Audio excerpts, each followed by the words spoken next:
I was hearing. I sat there quietly and I thought, and I just knew he was gonna get deeper. I just knew that you were. I knew you were in your bag, and I said it's only lower from here. like, how can that be? How can that be your bag? It's mad. How can that be your bag? Oh, Told you he's a bad youth with a good soul. What was it you said? no, that's right, man. Good man, but bad you. That's it. That's fine. You can stay there. You can stay there. Honestly. Morning, people. It is Wednesday, the 6th of September. Welcome to TDA, the day after, your favorite news platform and the home of popular culture as defined by the culture. And it's actually an equal number of genders today. That's lovely. Let's get to know our hosts. It's your boy, Big Moss from the east side of the bridge, aka Gina's man. Don't do that.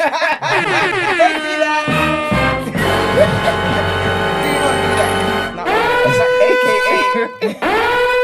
Nah, for real. No, wow. Yeah. Just do that. Call the engineer. Call Jesus. Good boy. Call the medic. The ambulance. Girl. Your favourite shade queen, Mountain Royalty. It's your girl, Justine, who is not Mugs' missus. She is single as a Pringle and ready to mingle. Period. That's it. I have a special guest, actual family. Like, we have a special guest. Please introduce yourself, sir.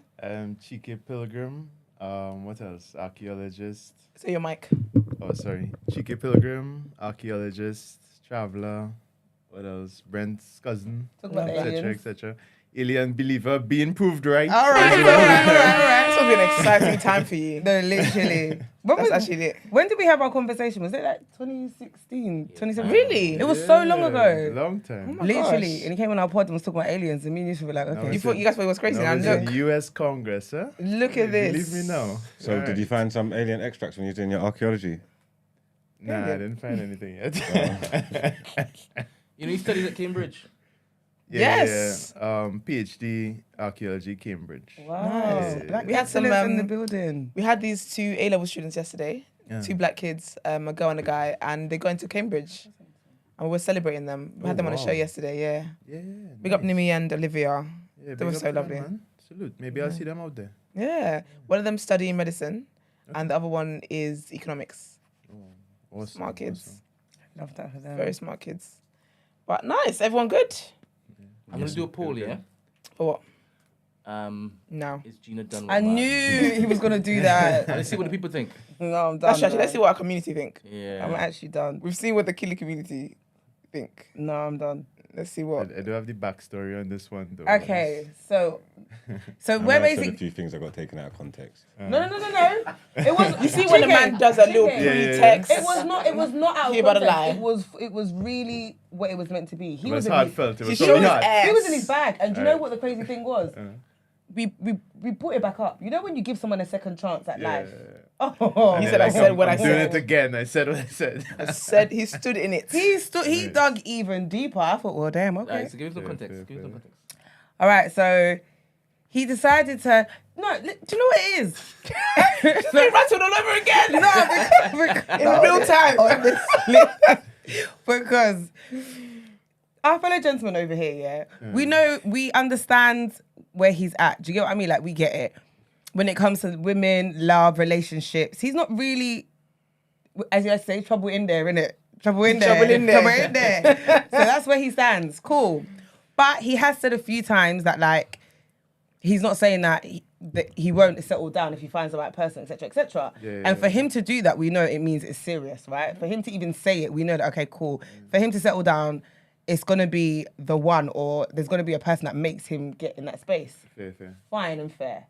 However, he then proceeded to say, because the question was, when you find your partner or you've settled, so he led with that. So he's made it known that this is him when he has settled and found the one, which he wouldn't do lightly, right? Yeah. But when he's done that, he's basically saying that what he does in his spare time is none of his partner's business. And then he proceeded to say, for example, if I'm out chopping next gal, those were his words. Those were his words, by the way. I quote. Word for word, bar for bar. I quote. She's got you, If boy. I'm out chopping next gal, and that is definitely something he'd say. He said, yeah, defo, If 100%. I'm out chopping next gal, it's none of your business. Okay. So I was like, oh, wow. I just stayed quiet. Fair. I let him land and he just kept digging himself a hole. I thought, okay, right. Let me just show Chike who y'all were, right? Oh. They were They husband were and Bonnie wife. and Clyde. Oh, mum and dad, man. Mum and dad. Yeah, he broke my heart. They were giving people looks. Let me show you Chike. Let me show you. Red carpet type shit. We had a whole Let me plan look at next them. year. Red Understand. carpet. Look at them. That's nice. Yeah, And the slight color coordination. Look at that. That's Look See at that? this. Look at that. Yeah, we had a whole... Don't smile. Don't smile. I don't know why you're smiling. It's like the good times. Those pictures warm my heart, man. Good for you. Look at that. Good boy. You see some Look at beautiful us, babies coming from that. Oh, what Can a you shame. imagine? From What, that union, you know? what a The damn union shame. of two beautiful cultures, Ghana and Jamaica. What? How sweet What that would have more you been. want? What a shame. He showed What his a ass. shame. This He is a good did. picture, you In know. 4K. Very That is a good. banging picture. It's alright. So If you like that kind of stuff, it's alright. Maybe into that kind of shit. Literally, it's alright. I've seen better. It's alright. That is too funny, man. Yeah. Prayers up for y'all. So yeah, here we are. Here we are. It's alright though. You win some, you lose some. You got to charge it to the game sometimes, innit? That's what he would say. It's Yeah, crazy. exactly. Yeah. Charge it. It's fine. All right. Well, question of the I day. would also say, time is the best healer. Time is best healer. It is, you know. Time and distance. I like that. That's jokes. All right. Question of the day. What was your biggest culture shock, traveling or among friends from other cultures? Mine is that day on social media where we found out Swedish people don't feed their visitors. What? Yeah. There was a whole thing about people from Swedish people in their culture. They don't like, so basically they plan who is gonna eat that day. Oh, dinner or not. So yeah, so if they have a guest, they can't just whip something up for you. So you got to watch them eat? No, they do it secretly. So there's some girl was saying how one time she was at her friend's house after school and whatnot. And friends like, I'll be back. Oh, And I went saw this, downstairs. Yeah. The whole time friends having dinner downstairs, you know.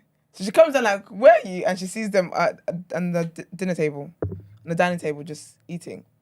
But apparently, like, that's their culture. So they have to, so I guess you have to give them like prior notice. You can't just make plans on the day and stuff. I mean, I felt back. I said, it's a kid. Give them a snack or something, damn. But I think that's the biggest culture shock I've had. Wow. Yeah. Why? I don't know why they do that. I actually don't know, but it was, a lot of people came and said, yeah, it's facts. I think it's more about planning and stuff. It's kind of rude, don't it? To us. Because over there, it's rude that you showed up expecting lunch. So who's rude here? Yeah. I'm trying to think. Me too. Chiki, what about you? You're well travelled. Yeah, I'm trying to think, and I try not to, disrespect any culture at the same time, you know. Probably China was the biggest culture shock, man. But what about the culture, man? I guess how precise people were with time, you know, like even hanging out, you know, it was like, we'll say I'll meet you around 8 or something, but yeah, those guys were there at 8, you know, like, and expecting you to be there, At 8. for like the chill lime at 8, you know. I hit you. So it was amazing, yeah. They don't play with time in China, man. That's really good. That's why the economy is growing the way it is. Maybe. I've got one, yeah, but this is definitely ignorance, yeah. So when I was young... Oh dear. Oh dear. Woo! I'm young. I'm like 10, 11, because it was my friend's mum's birthday party. They were Nigerian, yeah. Yeah. This is so out of order, sorry. I said this is... You know, I knew it was going to be something. Yeah, but I said this is from a place of ignorance, so this is fine. Okay, yeah. good. And Said don't it's clip funny, this up. yeah. Clip this up.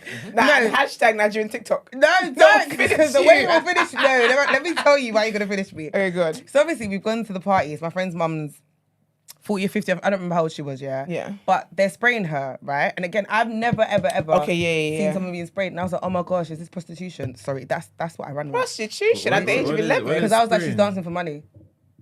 Do you know what, fair? Because to be fair, the spraying culture, even though I'm Nigerian, sometimes I'm just like, okay, What are we doing here? And the way she was dancing, it wasn't provocative, yeah, but it's like, It's provocative. yeah, and I was young and it's thinking, hey, what's going on here?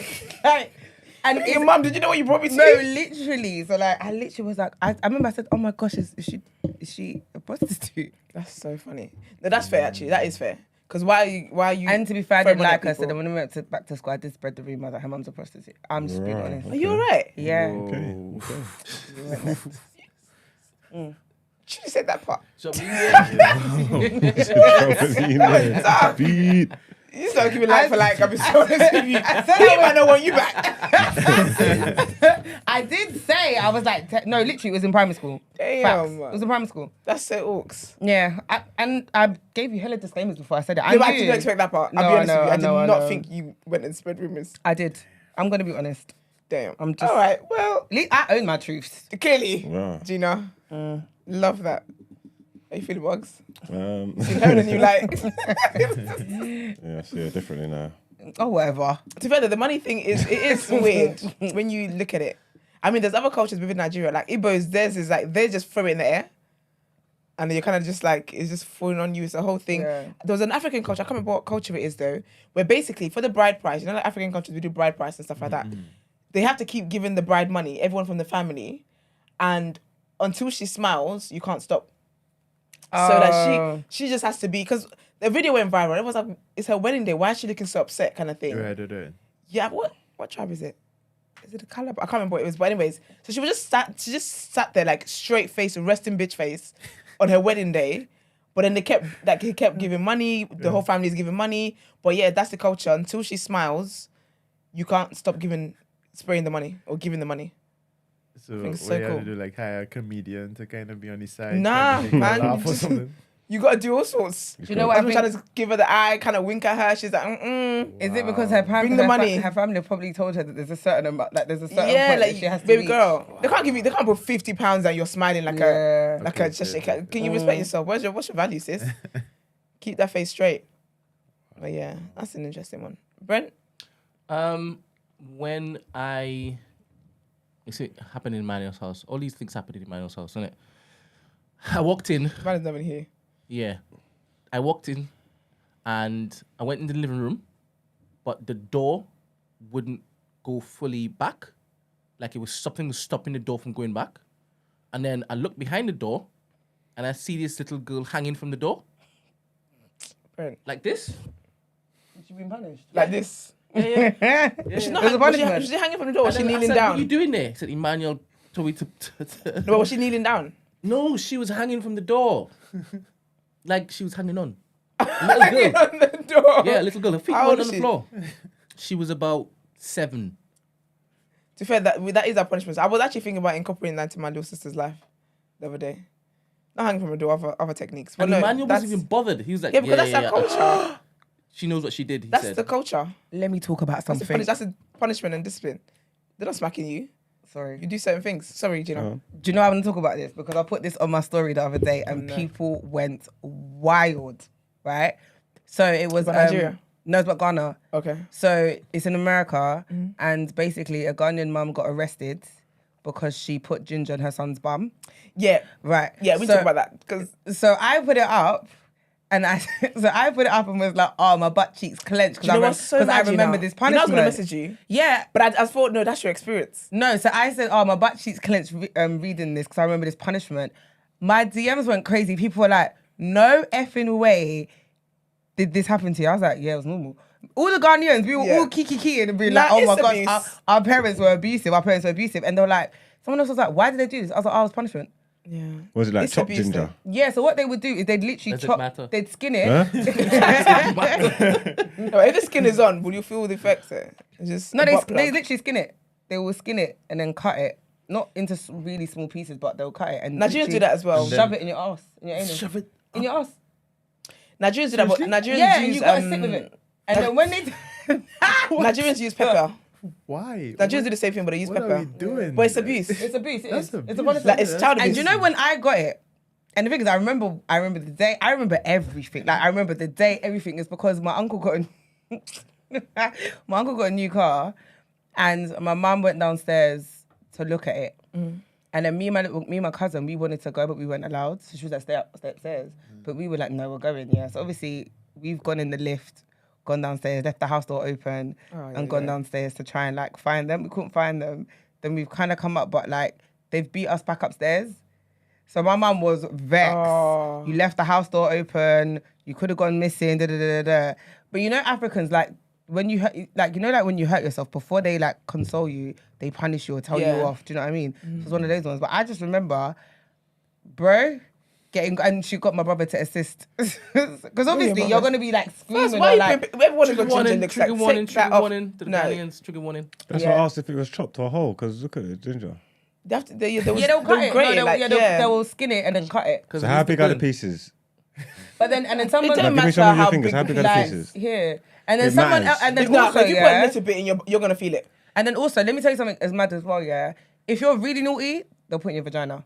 Oh. Yeah, the thing is, I don't know. I don't know if I've had that or if it's been my experience or because I've heard of it, I think it's my experience. But the bum one is definitely my experience, if that makes sense. Because I can tell you the story. But there's like many children, like as in literally when I put it on my story, so many people, even on the comments down below, in the thing, you had like mixed feelings. So you had like the Ghanaians who, like me, were like laughing about it, right? And then you had the Ghanaians who were like, no, this is abuse. It should look all our parents away. Who obviously, and the thing is, of course, it's traumatic. Like, it is abuse. I would never do it to my child now. But you know when like something's so normalized for you, I didn't think of it. Do you know what I mean? But it's just when I saw it, and obviously it's in America, and people were like, yeah, you can't take your traditional to the Western world. Take it to the Western world and think it's gonna fly. And she done it to her son. Yeah. And it was just really, really interesting, isn't it? Like just seeing how people were so outraged. But I have a question about that though. Like what kind of things do you think develop mentally, or what kind of behaviors do you think develop as a result of stuff like that? It depends. I feel like it depends on the excess you think of it. People just because I mean you can't be. I mean I don't know. I'm a Westerner, right? But you can't be normal after that, right? Like, do you know, no, I honestly think it depends on the excess of it, and I think it's also what you're exposed to. So that she's saying is actually common in Nigeria, but they use pepper, like Scotch bonnet and shit. But it's a thing where again, so you think see people how like develop like a. But you see how Gina said like it's normal, right? Because you know it to be in your culture. Say you're somebody who lives in Nigeria and you know this is one of the ways you're punished, unless you're exposed. Like you know, certain things are normal people's households. It's normal because it's always happened to you. You normalize it because as a kid, your brain normalizes these things. You're never gonna look at it as abuse unless you step away. And then when you say to somebody else and they're like, that's not normal, that's what then clicks something in your brain to make you think this is that. So of course, I think majority of the world have mental health issues. I really believe that there's something trouble in there. Everybody all across the board. You get what I mean? Yeah. But the thing is, when you're around people who you have like for like trouble and there's no highlight on mental health and stuff, are you really crazy? Not crazy, excuse me. But is there something really wrong with you? I think that stuff wouldn't that affect you like sexually and shit? That's what I'm thinking, right? That's just very populated. No, but what I'm trying to say sure. is it's gonna have an influence on you, like with stuff like anal play and stuff like that. It's either gonna make you go traumatized and like never want to experience it, or Be like, bring the ginger. or it's gonna make you be like, oh, get in, mate. Bring the ginger is You get what I'm wild. trying to say? Yeah, no, but you experience it from it. I'm saying it's gonna have one of the, because it can't just do nothing. But that's why I said as well. It's gonna do something, innit? Surely, Yeah. like I'm saying, one end you're gonna be on one end of the spectrum, like traumatized, no way, or like bring it. But that's another thing I was going to touch on, because when you asked about the effects of it, it would depend on how much. If it's like one thing where you've done to your child one time, they'll remember it as a form of punishment. But if it's something where every little thing they do, whatever they do, bring the ginger, bring the Scotch bonnet, you're definitely, that kid is gonna might kill you one day. To be fair, no, be justified. Because it's not. Because it's abuse. It's not a nice punishment. I'm not gonna lie. I mean, you'd rather get beatings all day, every day. It's like trigger warning, but the whole genital mutilation thing, right? You're right. In those cultures, they see it as circumcision, like it's normal. It's normal. But then for people outside of that, it's like no, like that's abuse as well. Like that's violence.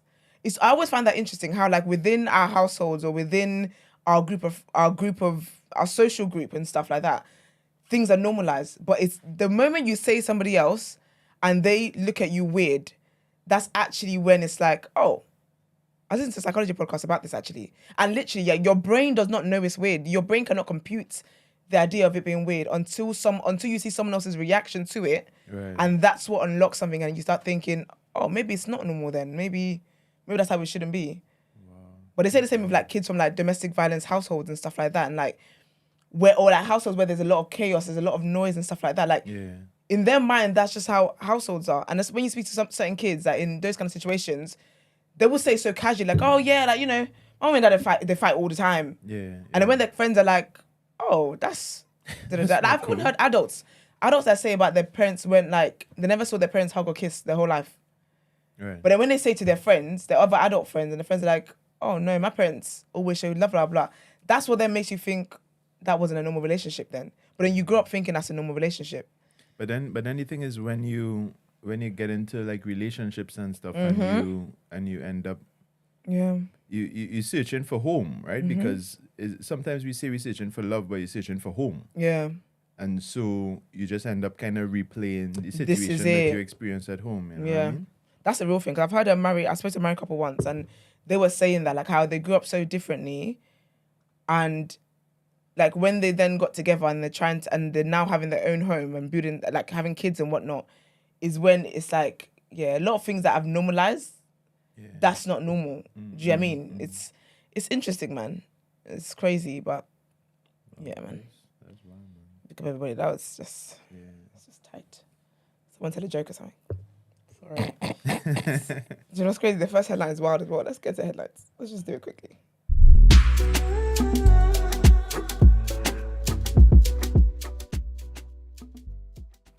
All right, so first headline, Wagner, the Russian mercenary group, is set to be proscribed as a terrorist group by the UK government, meaning it will be illegal to be a member or support the organisation. A draft order to be laid in Parliament will allow its assets to be categorised as terrorist property and seized. The Home Secretary said Wagner was violent and destructive, a military tool of Vladimir Putin's Russia. She said its work in Ukraine and Africa was a threat to global security. Suella Braverman added, Wagner's continuing destabilizing activities only continue to serve the Kremlin's political goal. They are terrorists, plain and simple, and this proscription order makes that clear in UK law. Wagner had played a key role in Russia's invasion of Ukraine, as well as operating in Syria and countries in Africa, including Libya and Mali. Its fighters have been accused of a number of crimes, including killing and torturing Ukrainian citizens. In 2020, the US said Wagner soldiers had planted landmines around the Libyan capital, Tripoli.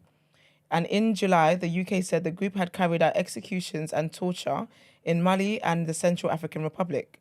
The group's future was thrown into uncertainty earlier this year when its leaders, Yevgeny Prigozhin, led a failed mutiny against Russia's military leaders. Yevgeny, who founded the group in 2014, died in a suspicious plane crash along with other Wagner figures on the 23rd of August and was buried in St. Petersburg. The group's name would now be added alongside that of other proscribed organizations in the UK, such as Hamas and Boko Haram. And they're going to put Blackwater on there as well. People are funny. I'm so done. All right, so our next headline. The leader of Birmingham City Council insisted vital services will be protected as the authority declared itself effectively bankrupt. The largest local authority in Europe is to halt all spending other than services it must provide by law, such as social care, waste collections, and protecting the vulnerable. The Labour-run council needs to settle a £760 million bill for equal pay claims. Its leader, John Cotton, said tough and robust decisions will be made. There are fears cuts could affect roads, parks, libraries, yeah, that's kind of weird, and cultural projects, while a question mark hangs over the council's funding of the 2026 European Athletics Championships planned for the city's Alexander Stadium. The council, which faces an immediate budget shortfall of £87 million this year, has also blamed the implementation of its Oracle IT system for its desperate situation. Intended to streamline council payments and HR systems, the flagship system was expected to cost £90 million, but after 3 years of delays, it was revealed in May it could cost up to £100 million. On Tuesday evening, the government's Department for Levelling Up, Housing and Communities said it had been engaging regularly with the council in recent months over the pressures it faces and had expressed serious concern over its governance arrangements. I did not know local councils can be bankrupt. That's a fact I didn't know about. All right, and our last headline in the segment: misinformation about contraception on social media may be contributing to Scotland's record high abortion figures, doctors have told the BBC. The number of terminations carried out in Scotland rose almost a fifth between 2021 and 2022. For the first time in 14 years, the number of 16 to 19-year-olds accessing abortion services also increased. There are concerns this is being driven in part by false and misleading information on apps such as TikTok. Videos on the platform include false claims about hormonal contraception, such as the pill, implant, the jab, and some types of the coil. The misinformation online often focuses on side effects. One TikTok video has been viewed more than 600,000 times, falsely claims hormonal birth control can cause infertility and brain tumors. Another video posted by an influencer with more than 300,000 followers claims birth control is this generation's cigarettes and ruins our bodies. It does. Meanwhile, the hashtags #natural birth control and #quitting birth control have had hundreds of millions of views. While the reasons behind Scotland's record high abortion figures are not entirely clear, and a number of different factors are likely to have contributed, doctors have raised concerns about social media misinformation. I mean, contraception does ruin the body, so I don't know what they think. I mean, I don't think abortion is an aid to the body, but anyway, crazy. But yeah, that is all for our headlines in the segment. We're going to be all over the place with our segment, so follow up, keep up, right? So let's get into Word on Road.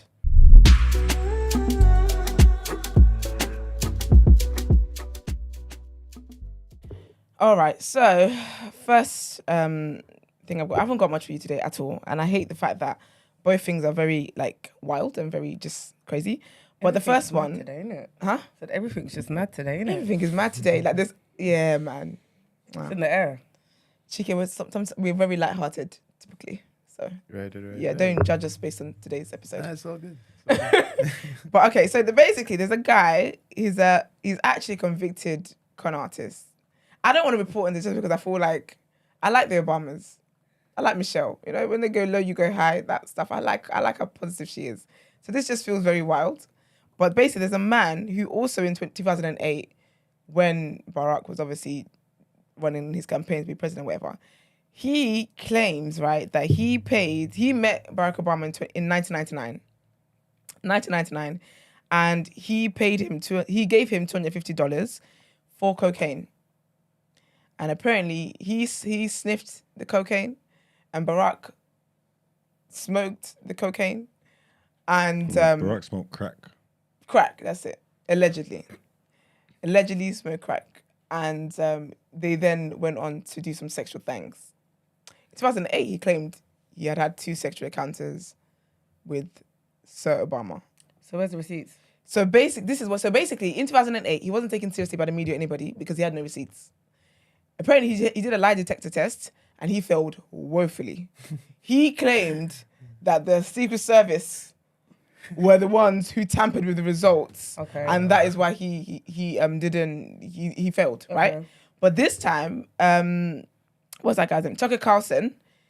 He used to work for Fox News, all that kind of stuff, whatever. He's actually got an interview with the guy. Is it a 6 today? Yes. So the interview comes out today, I think 6 p.m. or something like that in America's time, right? So yeah, so apparently there's an interview coming out today where they go into they have a proper conversation about whatnot and all of this stuff. And Carlson is saying that the guy is credible. So I've got the screenshot here. He talks about how he's a credible person to listen to. They've done, lie detector tests. They've done a due diligence and they can confirm that the guy's not just chatting for the sake of it. And he said it on the oath as well. Said on what? He said it on the oath as well, I'm sure. What does that mean? Hey, this is it. People lie, man. Okay. Yeah, we could get arrested for that. It's a criminal offence. Yeah, they say that. But he's a convicted con artist. Do you think he cares? This is it. Like, You know that whole oath thing. I think people generally don't care. Like, That's usual, but Americans are a bit different. Americans are really patriotic as well. They pledge allegiance to their flag every single morning of their life. They've got a totally different look towards their thing. Yeah, I suppose. That kind of stuff is, maybe not the whole country, but I think there's some people that will definitely hold stock to that. Like it means something. Oh my God, he said it on the Yeah, but I'll be honest. I don't think a crackhead is that's gonna mean a lot to you. Yeah. You can't even commit to being he's clean. on that coke, I don't know. Yeah, Can't and I'll be take honest him with that you. serious. He This said is he it. gave Obama neck while Obama was smoking a crack pipe in a limo. Anybody could say anything, man. do you know what my thing is? I was gonna ask though. Yeah, like. No one's Okay, never so said that about Obama. Okay, fair. No, but That is like, true. That is true. It is a wild thing to say. I do feel like, let's say for example, like, how do you give people like that a platform? Like, on what This is grounds? it. Because do you get what I mean? Because it's like anybody can say anything for clout. They or didn't give him a platform because it came out ages ago and the Democrats Yeah, but buried he's it. been given a platform though. He's got an exclusive interview coming out. That's now, but this is old news. Yeah, but Oh, isn't yeah. that also because right now Obama's not running for president? Like at the time, I can imagine at the time because he was like, do you know what I mean? Because of the time it was, I can understand why they would dismiss it and not want any of that stuff to kind of like come to light. Yeah. But where he's not saying he's not relevant, but do you get what I mean? Like, But he just wants the to be damage, the damage won't be as bad now than it was As it was back then. Which is why I get why like they're giving him more of a platform now. But I just think. America's weird because the way they always frame their news is just always from two sides, in it. So when you can hear the same story and they have two totally different images on it. Like, you know what I'm trying to say? If the Democrats are reporting it and they support Obama, they're gonna discredit everything and chat shit. If the Republicans are reporting it, they're gonna say, yeah, this is facts. This guy. And it's hard to make sense of the nonsense, like, but I I'll be don't honest know. with you, yeah, It this just man- depends on what reporting you listen to. You get what I'm saying? Yeah. That's just random, man. That's just gossip. That I mean, how, you know? Listen, do you know what it is? Let- The let- man, that means let the nothing to me, Republicans like, tell it. That means nothing. This is cold hard it's facts. fact, nothing but facts. Yeah. Listen, this man's teeth tells me everything in his domain. He's still on crack. He's still on crack.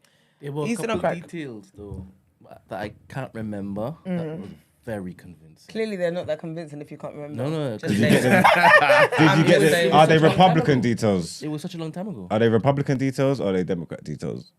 At That the makes time, a at the time, it difference. was the Republicans who So it's hard to gauge. No, I hear. Why are I we hear in an what you're age saying. where, like, you know, you could just say something and And- hop on social media or hop No, on but a they got camera they and got everyone like is receipts. believing And, this. This is no, but that's crazy. what I'm trying to say. But if you, He hasn't got receipts. That's the problem. That's why he didn't stick in 2008. No, I think there were receipts. That's what I'm saying, but it got buried. Yeah, they did get buried. What are the What receipts? Is receipts there a is video 1999? camera? I'm going to watch this. I was going to say I want to see not video. gonna- I don't want to see video of that, right? But No, but I want to see pictures. like, I want to see there pictures. should be a Confirmation. video. You I wanna want see to see pictures. pictures. I don't want to see pictures. No, but- because for me that's the only receipts you can have. Yeah. You Yeah. telling me your sexual fantasy is not receipts. Exactly, It's coming from that's your just- head. that's just random, bro, Unless you like, have yeah. a video No, or a picture, CCTV. No, or there's another, or Nah, there like has the to be limo video. But the driver. limo driver who was Intimate not on crack Intimate details about a particular or a birthmark has gone his recognizable. penis. This is it. Oh, But I think How Michelle, do we? Michelle But how has do to we be like, same know? thing they How did do with we know? Michael, right? Obama has those birthmarks. Because I though? believe he's gonna they have to show his checked. penis. I'm afraid I think that's one of the details they checked at the time. they checked Obama's penis for the birthmark. Yeah. Please, yeah. Who's did they? not. Yeah. Who's they? Who The would have done that? Republicans. No way, bro. I don't Be believe fucking that. for What are you talking about? Let's wait and see this particular interview. Yeah, I mean, we'll see what the Come on, interview's man. saying because the promo video does look very. Salacious. It looks, yeah, promo video looks interesting, man, to say the least. But I don't know if I'm believing a crackhead who's just got a bit of makeup on today, and because you look like Yeah. you're healthy, I'm gonna just believe It's you. pure Yeah. gossip, man. And what do you gain from telling the story? Okay, Nobody's paying him to do that, though. You know. But what's- I mean, he's what's the gonna end talk goal? interview, right? But clout, I don't know, man. Apparently he was in love. Spurned. This is spurned. Even Spurned more love. ridiculous. but didn't he do the sucking? So why is he in love? You know, love could be trans. No, I'm not doing this. No. I'm not Right, doing this. okay. This is not the morning I wanted to have. Fake news. I fake listened news. to the word Next of God on one, my way next here. one. You gotta hear information from both sides of the aisle. That's what I 100%. believe. Now you know damn well the Obamas ain't addressing this shit. No, but hey, They never. Michelle said when they go low, you go high. You think they're not. We're never gonna know the truth. It's one of those things. We're never gonna know. But he did go low, and obviously he was high. Obama was. They were both.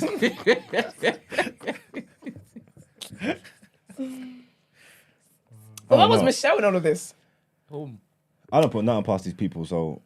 But you know, I think that is also true. Because maybe this is what Michelle was talking about. We know when she said about he was contributing 3% in the marriage, and she was giving 97%. Maybe this is part of the low time thing. You know when couples are like, "Oh, we've been through so much." Maybe this is part of what they've been through. Yikes! Anyway. Yikes, indeed, girl. Yikes! I want no parts, none whatsoever. But yeah, big up Stacey. Stacey sent it to me. Also, my next thing, trigger warning, like serious trigger warning on this. I'm very sorry to have to do this to you on a Wednesday morning. But basically, right, the rapper Dreya Mac. I ain't never been with a baddie. No. Basically, there was an account yesterday who says that they were friends with her, basically, but also friends with her ex-girlfriend, and they're basically outing her as an abuser, basically. So I'm going to read the caption on the Instagram thing. They did actually have audio as well of a conversation between themselves, the person whose account that is, and Dreya, where they're confronting about her abusive ways towards her ex, and you can hear Dreya saying that she knows what she did was bad, and she also was in a bad place, and all that. So you admit she was taking accountability in 4K. It's a whole thing. But basically, so what it says is trigger warning, indeed. So it says Dreya Mac is an abuser. We have been best friends with Dreya for the past 10 years, and it breaks our heart to have to do this, but we have been informed and shown multiple pieces of evidence from her victim, who is also one of our closest friends, that has honestly left us disgusted and heartbroken. Dreya Mac continuously, physically and mentally abused her ex-girlfriend for 2 years. This includes acts such as repeatedly punching, kicking, strangling, smashing the victim's phone, and an instance where Dreya beat her until she could no longer even stand. Dreya has sent the victim multiple threats, telling her to kill herself, and many other sickening messages throughout their relationship, and continued to even after. Dreya would make it seem like her ex had a lot of anxiety around friends and other people, masking the facts whilst manipulating and torturing her behind closed doors. When the victim finally blocked Dreya Mac, realizing she could no longer take the abuse, Dreya then proceeded to go as far as emailing her and begging her friends, including us, to speak to her, which sparked questionable behavior and led us to have a sit down with the victim to find out what the problem was. After years of enduring all the pain and abuse, the victim finally gained the courage to speak her truth and told us everything that had happened. The details are absolutely horrific, and the saddest thing is that this is only a brief 10% of it. She will remain scarred and traumatized for the rest of her life. We will not stand for this behavior. This is a criminal and a narcissist we are dealing with, and Dreya Mac is lucky the police aren't involved. I don't understand that part personally. With this being said, let this be a warning that she cannot enter any space of the ballroom community or anywhere close to the victim under any circumstances, or there will be major, major consequences. The victim would like to remain anonymous for her own peace of mind. Please respect that. This is not a threat. This is a warning. We do not want this happening to anyone else in our community or anywhere else for that matter. Please share. So anyone who doesn't know, Dreya is a lesbian, and obviously she was in a relationship with her ex for like a few years from what it says. And then they also showed like screenshots of messages that Dreya had sent to the girl. I'm going to read them, but again, if it's graphic and horrible. So it says, please die, I didn't mean, then she says, I didn't mean it. Then she says, sorry, I just get frustrated. Then she said, it's okay though, still die, kill yourself. Sorry, I'm a bit frustrated, but you don't deserve to be alive. She says, die, I mean it, so don't tell yourself I don't. I'm frustrated, so it's okay. Just die, I'll be better off with you if you did. She's going through like different, it's crazy. Then the email that she sent to the girl after they'd broken up, she says, I understand out of respect and just love for your partner not being able to speak to me, but I'm literally begging you, that call was my last straw, and to only have access to reassurance from everyone but you is really getting to me. We were meant to at least have a small bit of closure as friends, but I accepted you made the choice not to, and I respect that. But this isn't you. This isn't how you'd react. Like, I literally know you. If someone had said these things about our relationship, you wouldn't leave it you'd at least be there for clarity. Please, I'm begging you just for one conversation, and you can block me again, and we don't ever have to speak to each other again. And then other messages as well. It just shows a lot of manipulation. Stuff like you're a whore, no one will want you, love you, good luck. Letting the whole world have access to how your body looks, sleeping in the day, you're fucking bum. You don't deserve to be on my team, you're nothing. Then she's like, answer the fucking phone. You're weird, leave me alone, update me every 5 minutes. If you have the decency, it's a whole bunch of just insults, man. It's just given toxic. Extreme, like, toxic. And I think one of the saddest things is hearing how she's abusive to the girl, but then making the friends think that the girl just got anxiety for no reason. Do you mean when you are the cause of that anxiety? Joy hasn't said anything. She hasn't said anything. But also though, there's an American girl, right? I think she's a model or something like that, who actually spoke about her a while back and actually talked about her being like an abusive person, a very, very horrible person, stuff like that. And Dreya's hive and her friends at the time kind of bullied the girl for speaking about how abusive she was. So obviously when all of this came out yesterday, the girl was like, boy, because people were bringing up, people were like, hold on, didn't someone do this else? And she was like, yeah, it was me. This is, yeah, I said all of that and no one took me seriously, but she's gone on to keep doing the same thing. I personally don't understand why it is that the police involved, but I get it because as a victim... Why the police aren't involved. Why the police aren't involved, yeah.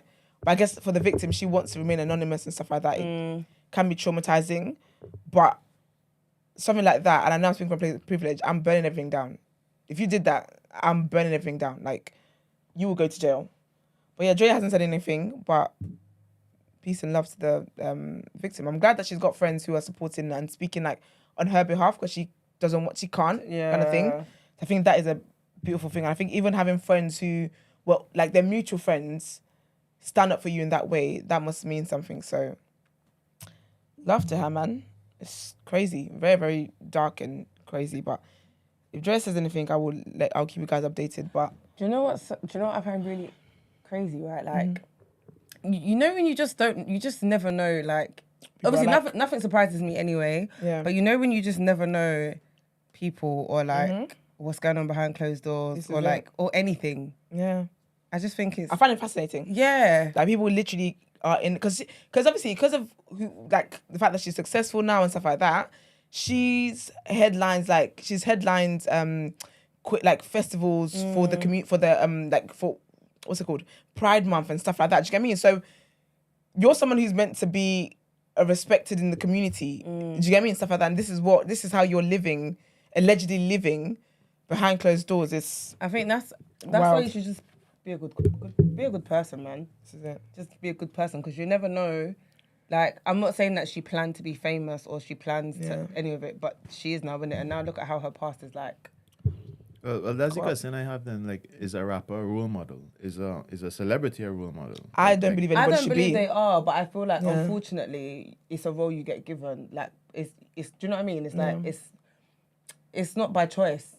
It comes with the territory, whether you like it or not. Being so influential and being on a public platform, people are going to look to you as their role model, whether you like it or not. People that you inspire or people that, do you know what I mean? Especially because her community is quite niche as well. Do you get what I mean? So someone like her, she has a responsibility to those people. So you kind of have to accept that it is what it is. You can scream and shout that I'm not role model, I didn't ask me, no one's role model, all you want. Well, unfortunately, people place you in that. Sadly, it is what it is. That's why celebrities get crucified all the time. Yeah. But it's what it is. Literally. But yeah, man, love to the victim. I hope she's well and healing and she can move forward. I was going to say something else, I forgot what it was though. What was that? I can't remember. But yeah, man. So yeah, that's what happened on the streets yesterday. And that is all for me. Let's get back into our headlines.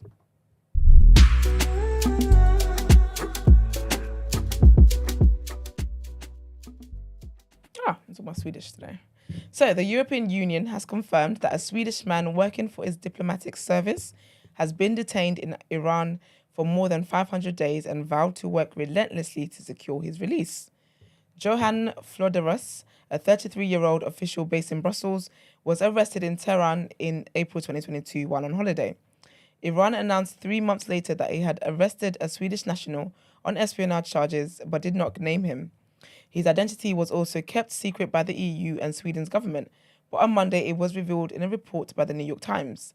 The Swedish Foreign Ministry subsequently confirmed that a Swedish citizen in his 30s had been arbitrarily deprived of his freedom and urged Iranian authorities to release him. It said it could not go into any more detail because doing so would complicate the handling of the case. As he arrived at a meeting in the Spanish city of Cadiz on Tuesday, the EU Foreign Policy Chief Josep Borrell told reporters that Mr. Flodorus was indeed the Swedish national detained by Iran and that he worked for the European External Action Services. I want to stress that I personally, all my team at all levels, European institutions are in close coordination with the Swedish authorities, which have the first responsibility of consular protection, and with his family have been pushing the Iranian authorities to release him. Every time we had diplomatic meetings at all levels, we have put the issue on the table. Relentlessly, we have been working for the freedom of Mr. Flodorus, and we will continue doing that. Mr. Flodorus' family, meanwhile, said in a statement published by the Swedish newspaper Aftonbladet that they were deeply worried and heartbroken. The New York Times cited people familiar with the case as saying that Mr. Flodorus worked for the EEA's Afghanistan delegation.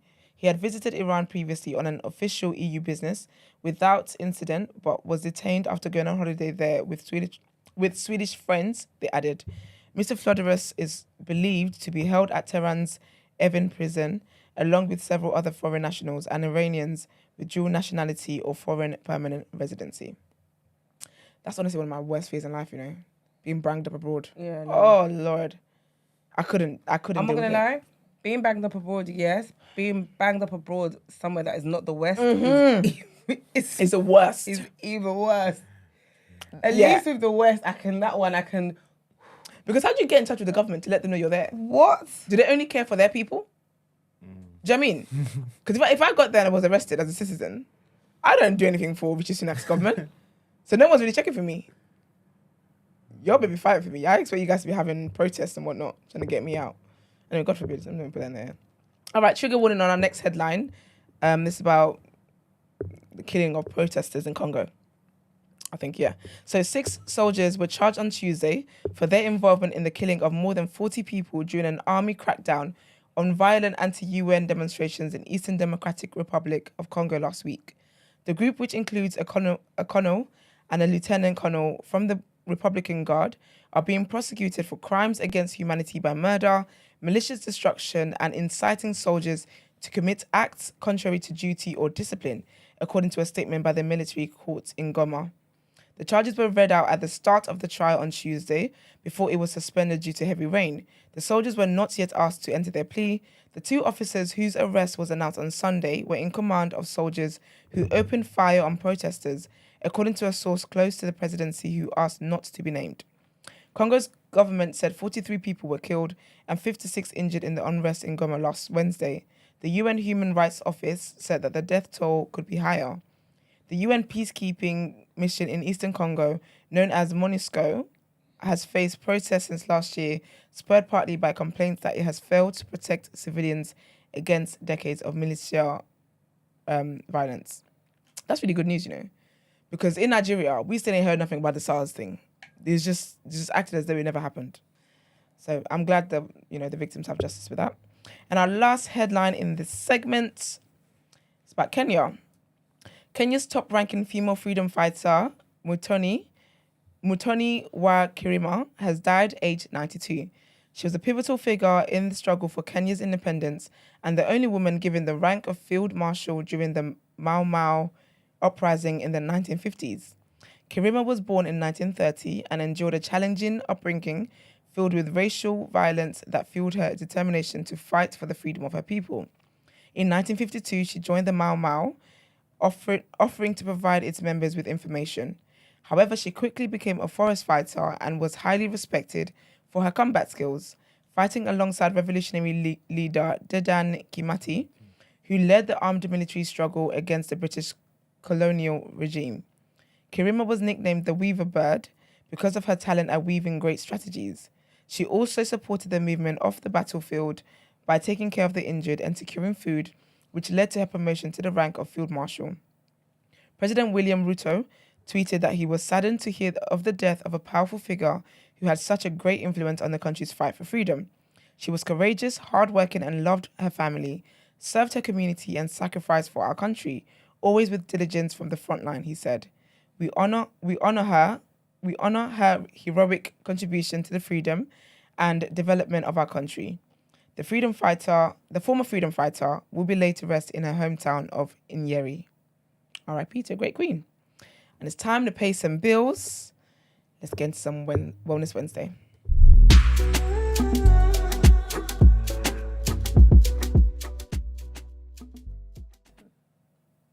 This right? Don't make no difference to me. Yeah, you don't care about nothing. I've done it then.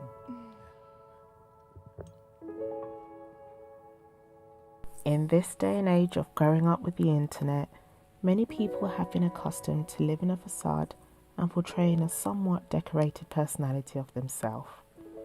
You find many people are afraid to reveal their true identities, like our very own Reggie, who had a whole hashtag named after him. There are those that catfish, those that lie, and also those that stay wrong, but very, very strong. Sometimes you have to ask yourself why that is. Could it be that we are all scared to reveal our true identities out of fear of judgment, or are we just happy living life as imposters of what we want to portray? I'm not immune to this myself, and I hide away under the guise of she out of fear of being ridiculed. Why is it we've become such a generation of harsh scrutiny and forever ready to criticize instead of just commending? Whilst I understand these jokes gone fly will always be our song, we need to do better, myself included. The truth of the matter is, we all need to start living our truth and letting go of the fear of others. Take last week, for example, when men like Von, Ace, Nightfall, to name just a few, gathered in the chat to advocate for black men not cheating. See, ladies, there's hope. Although, I don't really know about Ace because he could flirt with a walking pole. I digress. But whilst faced with opposing thoughts and opinions, these guys advocated for something they believed in a space filled with a heavy narrative. These are the moments we need to take pride in. The moments where discourse takes place in a wholesome, healthy manner, without everyone taking offence and everyone causing offence. Speak your truth, but don't shout it from the roof. Stop hiding behind a fake picture. Stop arguing for the sake of arguing, and stop limiting yourself to respect others. Just be true to who you are. I love that. Thank you, She. And let's get into our last headlines for today.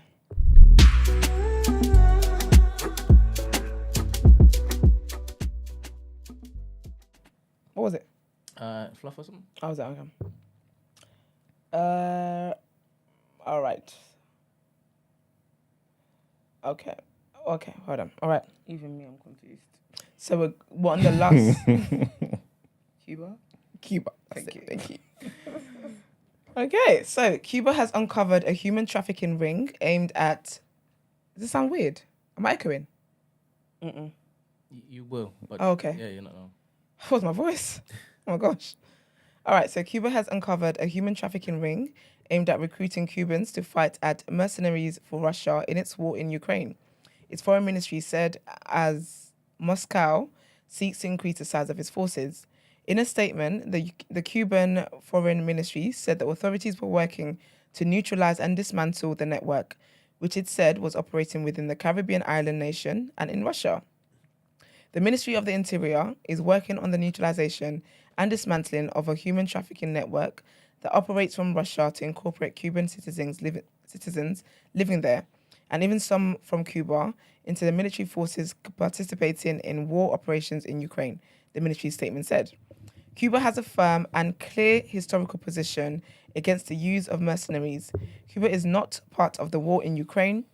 The foreign ministry did not comment on whether any Cubans joined the war in Ukraine as part of the trafficking ring, or if the ring had any connections to the Russian government. Last May, the Russian regional newspaper, Ryazan Gazette, said several Cuban citizens had signed up with the Russian forces fighting in Ukraine, but it was not clear if the Cuban Foreign Ministry statement is linked to the reports in Ryazan Gazette. The invasion of Ukraine has resurrected a former Cold War alliance between an increasingly isolated Russia and an impoverished Cuba. Havana's public statements on Monday are a rare moment of friction between the two countries. There has not yet been a response from Moscow. Russia has used mercenaries as part of its war effort, most notably the Wagner group. And our next headline takes us to Germany. Researchers in Berlin have identified living relatives of people whose remains were stolen from Tanzania and taken to Germany for scientific experiments during the colonial era. Berlin's Museum of Prehistory and Early History has been carrying out research since 2017 on about 1,100 skulls taken from what was then known as German East Africa. The museum announced on Tuesday that DNA analysis had provided a clear link to living descendants in Tanzania, hailing the find as a small miracle. The relatives and the government of Tanzania will now be informed as soon as possible, the museum said in a statement. The skulls are part of a collection of about 7,700 that were acquired by the museum from Berlin's Charité Hospital in 2011.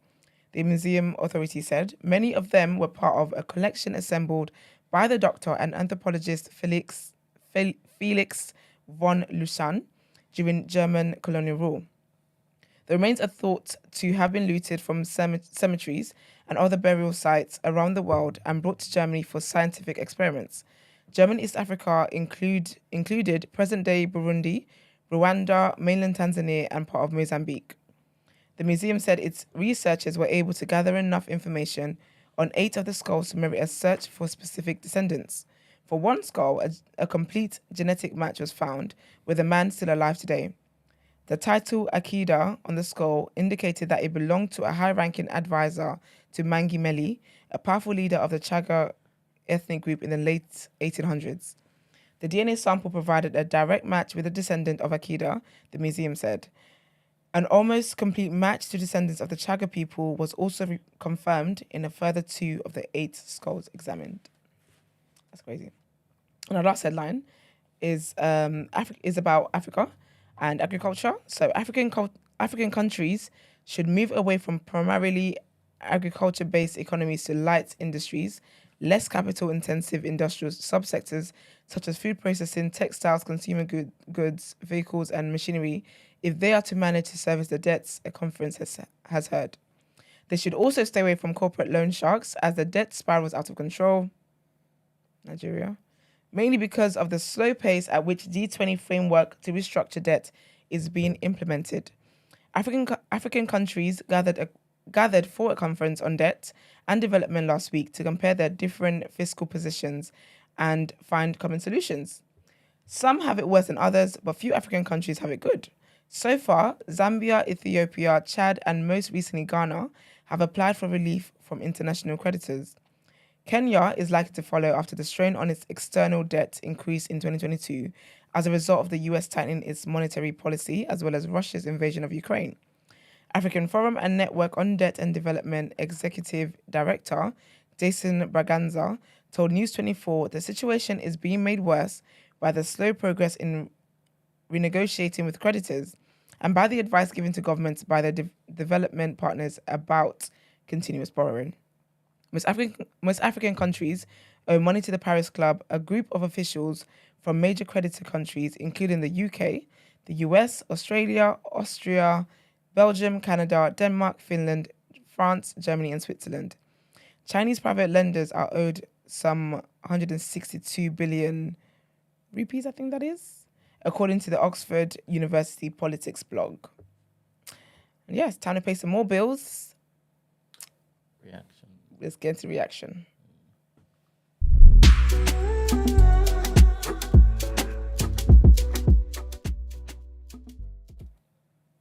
Welcome to the reaction.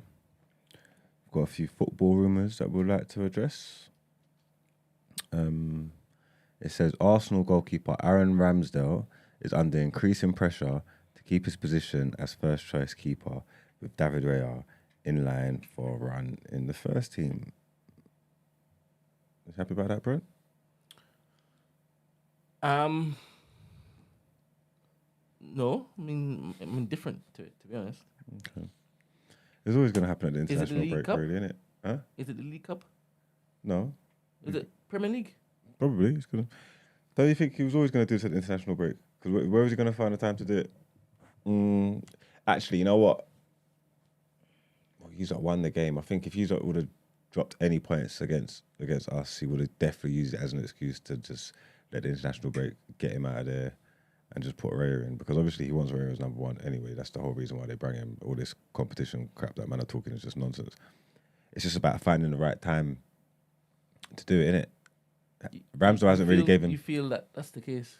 Yeah, I've always felt that was the case from Jump Street. And obviously it's hard because Ramsdale ain't gave him no real reason to. You know what I'm trying to say? But that would be the plan. And obviously those other stories emerging.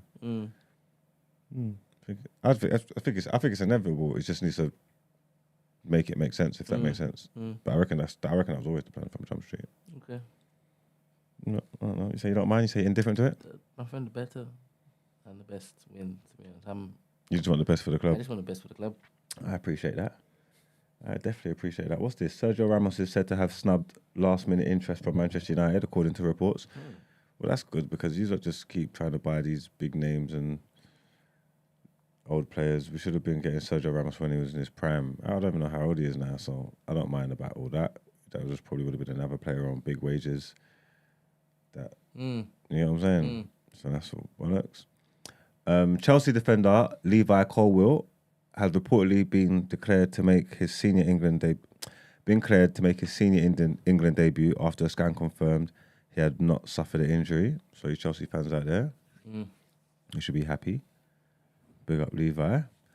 And last little rumour says Nicolas Pepe has been told to leave Arsenal while he still can or spend the rest of the season sitting on his hands. That's according to The Sun.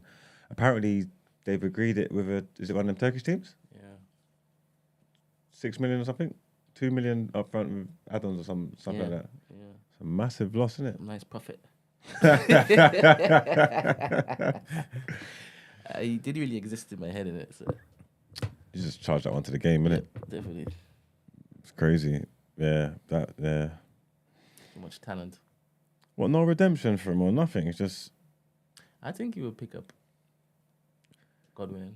Was he that bad? He wasn't. I see like a highlight reel of some of his goals the other day. He done like 1 and 2 bits, isn't it? Yeah. What was it? Arteta just decided, nah, you're not for me. He didn't get played enough. And I think when Arteta came in, he just wasn't the player for him. He wasn't giving the type of work ethic on the pitch that he wanted. I have no clue, but well. Oh well, man. R.I.P. Nicolas Pepe, man. I've got a few headlines to read out for you. Literally a couple. It says Jorge Vilda or Jorge Vilda sacked by Spain women. You get me? The controversial coach leaves post amid RFEF president Luis Rubiales fallout. So Women's World Cup winning coach Jorge Vilda has been sacked by the Spanish FA amid the kiss row surrounding its president. Vilda led Spain to a 1-0 win over England as they won their first Women's World Cup on August 20th, only 16 days before his dismissal. But his connections with the suspended Rubiales have since come back to haunt him. Montse Tom has been named as Vilda's immediate successor, becoming the first woman to be appointed to Spain's head coach role. Tom has been acting as Vilda's assistant since 2018 and has since established herself as a key player in the national team's growth. Big up her. Novak Djokovic beats Taylor Fritz to reach record 47th major semi-final. So Djokovic reached a record 47th men's Grand Slam semi-final with a straight set win over Taylor Fritz at the US Open.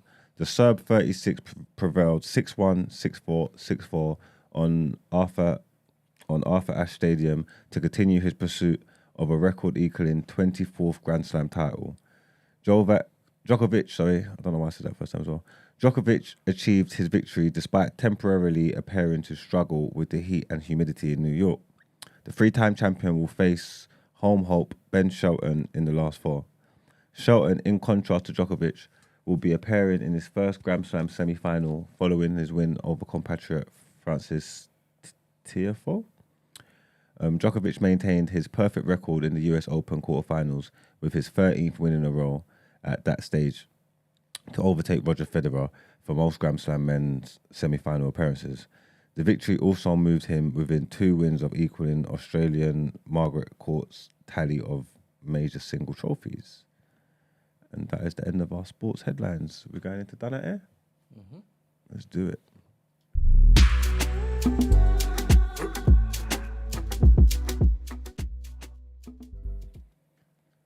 Girls. Say you fell in love, yeah? Fell in love. You found the one. And you decided you wanted to be with him forever. Yeah, he's going to marry him, put a ring on him. Get me? What? One of my want to marry him and put a ring on him. Well, either way, it's equal opportunities in this Put it day. on and make him want to marry me. It's 2023. This is what you guys want. This is where your heart's set. Do you get what I'm saying? But you notice, you notice a few things going on with your man before you're getting ready to tie the lot. You get what I'm trying to say? You notice maybe there's a bit of trouble in there, you know? So you want to have a heart-to-heart with him. Just a little clear the air, innit? Because obviously we're a team, innit? And whatever's going on, I'm going to support you. That's right. All right? This is my man. That's your man. I'm going to stick beside him. You're going to stick beside him, right? That's the plan. I don't know what I'm agreeing to, so... I don't know where the story's going. I'm scared. I don't want to agree too quickly, you know what I mean? Would you stand... Obviously, you're going to stand by your man. Okay, so look, your man confesses to you, yeah, that he may have accidentally killed somebody. Is your love capped? Or how are you feeling so far? Proceed. Are you still there? The ring's still on, firmly? How did he accidentally kill someone, please? I believe he might have had a bit too much to drink, and on his drive home, he hit a cyclist. Okay. The cyclist died. Okay. After the cyclist died on the crash, him and his twin brother proceeded to bury him. Oh, yeah, wow. I'm done. No, I'm done. I was done when he accidentally killed somebody. I was done then. Is it? I was It was an accident, though. Yeah, but Okay, why are you not I calling me wouldn't while know. you're at the scene? Of course you know. You're shot your mum, I'll shot your Shut dad. up, She was sliding off her chair. I killed a nigga. That's a bit mean. He's strong. That's my man. You're saying he's more, a tell me killer. more. Gina's hearing he's a strong man. Yeah. She's thinking, what? Oh, jeez. Why didn't you tell me this before? No, we need to rebrand. Protect me. Say, yeah. To That's Jesus be my protective glory. energy. Amen, sis. Basically, I think he got a twin brother. Him and his brother were driving home from the pub, and they hit a man, 63-year-old man. They hit him, Oh, someone's no, granddad that's killed him by accident, buried him in the bayou. buried him. What's the bayou? Well, it's not actually. They're not. That's not what they used. I don't know why I used that language. They called it. You're so annoying. That would just flown if I didn't ask what that I was. literally was going to be like, what's that? Wait, let me. Sorry, I've lost it. What's it called? Because what it's called? I've never even actually heard of it before. They buried him in a. Wait, this is a real story. Oh yeah, Whoa. this happened in Scotland. Is it those recycling things, the yellow things? That's It's a fun. place where's like got animal carcasses and stuff Oh. like that. Oh, what? Oh, so you can get It's called a peat bog. What's that? Do you know what that is? No. So you can Me get neither. eaten by animals. No, there's animal carcasses. Like, I don't know. It must be like some kind of wasteland, just like Like if you have like dead It's like a foxes and stuff on the marshland, road. yeah, like a Yeah. marshland and just the peat bog. Just ain't nobody there in it. You see, do you see? Okay, you see why I was gonna tap out? Because why does he know where his nearest thing of that is? They're in Scotland, man. It must have been just Markland anyway. It's just everywhere. Yeah, it's There's everywhere. carcasses everywhere. It's surrounded by that shit. Can I have the Scottish cussers? So yeah, he confessed to his loving, doting wife. That's what he done, and he got away with it for 3 years. 3 years. Yeah, it was 3 years ago. He was telling them the story because apparently one time they was driving. Police must have been driving past, flashing, and he got all nervous, thought, oh, looked here we like he was go. having a panic attack. And she was like, "Right, what's going on?" So he didn't even tell her when he did it.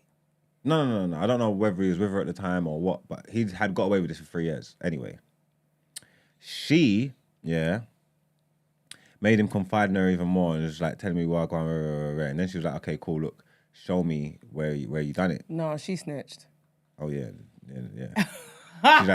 She's like, show me where you done it. That picture that Brent had of her with the Red Bull, she was filming herself on the way to the thing with the Red Bull. No way. And then when he showed her the site, she dropped the can of Red Bull where the body was. Whoa. Yeah. Oh my day. What did he do to her? And then she called the police and And told the said police where the can of Red Bull is, the body there.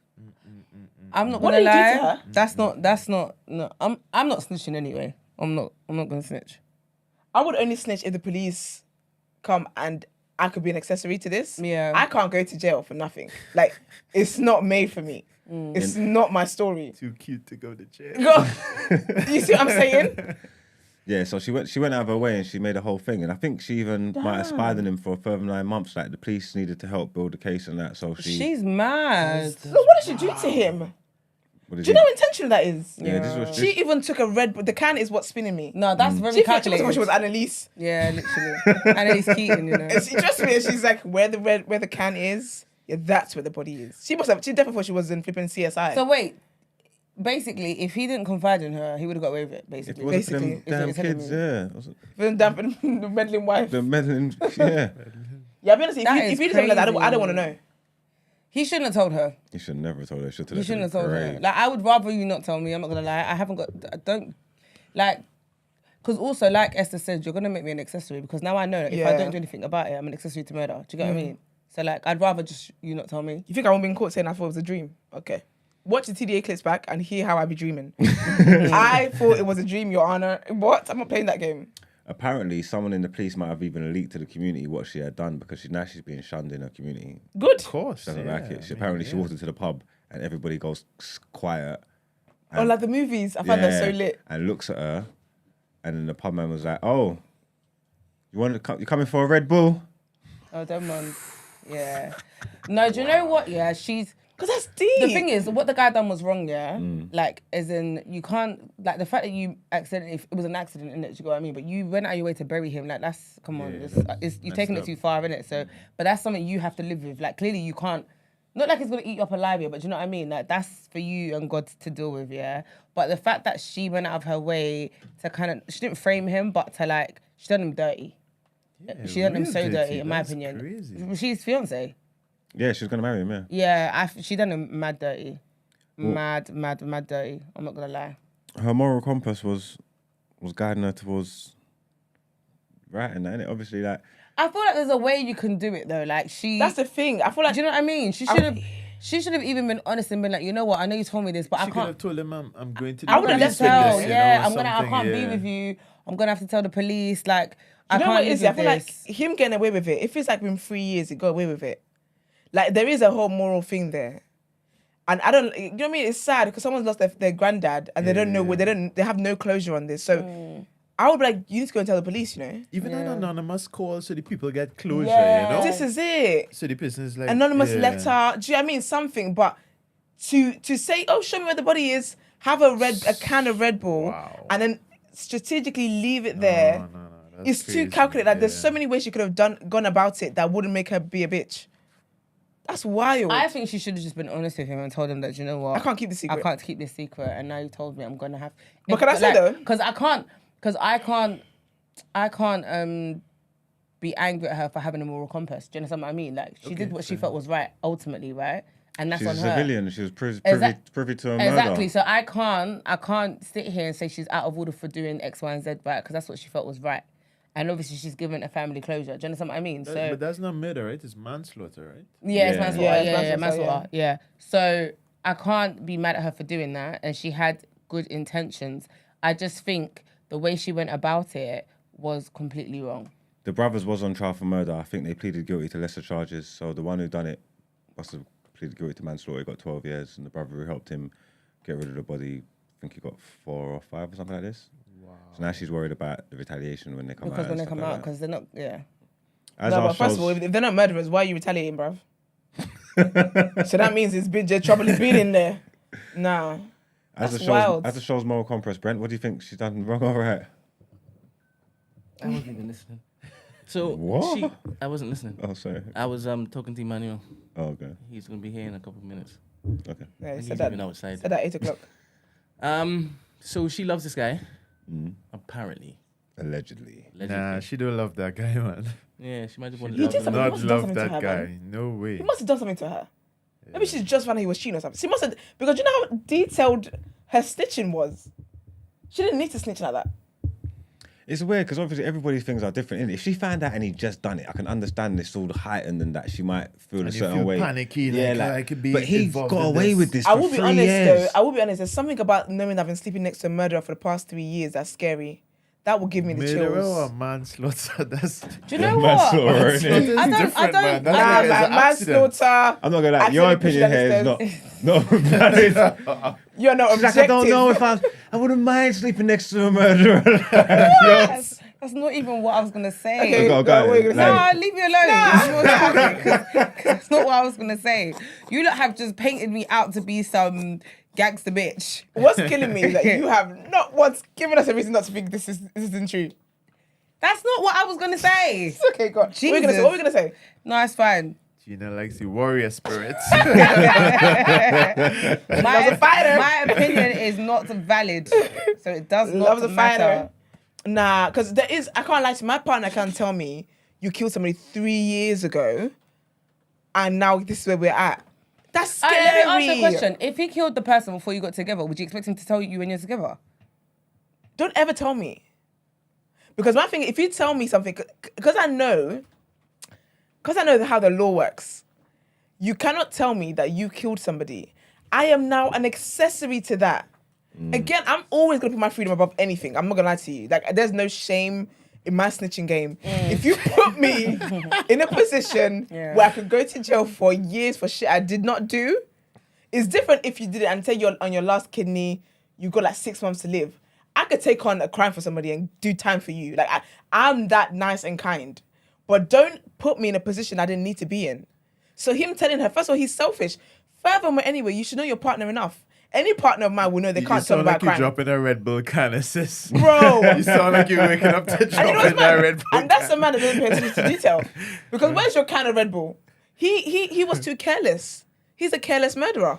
He's an idiot. I don't know. Why would you bring your gal the a scene. site Yeah. where you buried a body? 3 years ago, it's not Are the you body, a it's bones fool? now. Yeah, he did the most. But that was eating at his conscience, I'm Yeah. guessing. It Because was, there's but there's no reason But to do that that's foolishness. what I'm saying. He had to tell someone. Like, But it's like, that's why I'm saying Tell your you brother. can tell. his brother knew, that- his brother helped Tell him. each other again. No, but like, don't you think it kind of shows that he obviously really regrets what happened? Like, it shows that he also has. Do you know what I mean? Like, Definitely, yeah. But you know what? he's It's not he's not a murderer.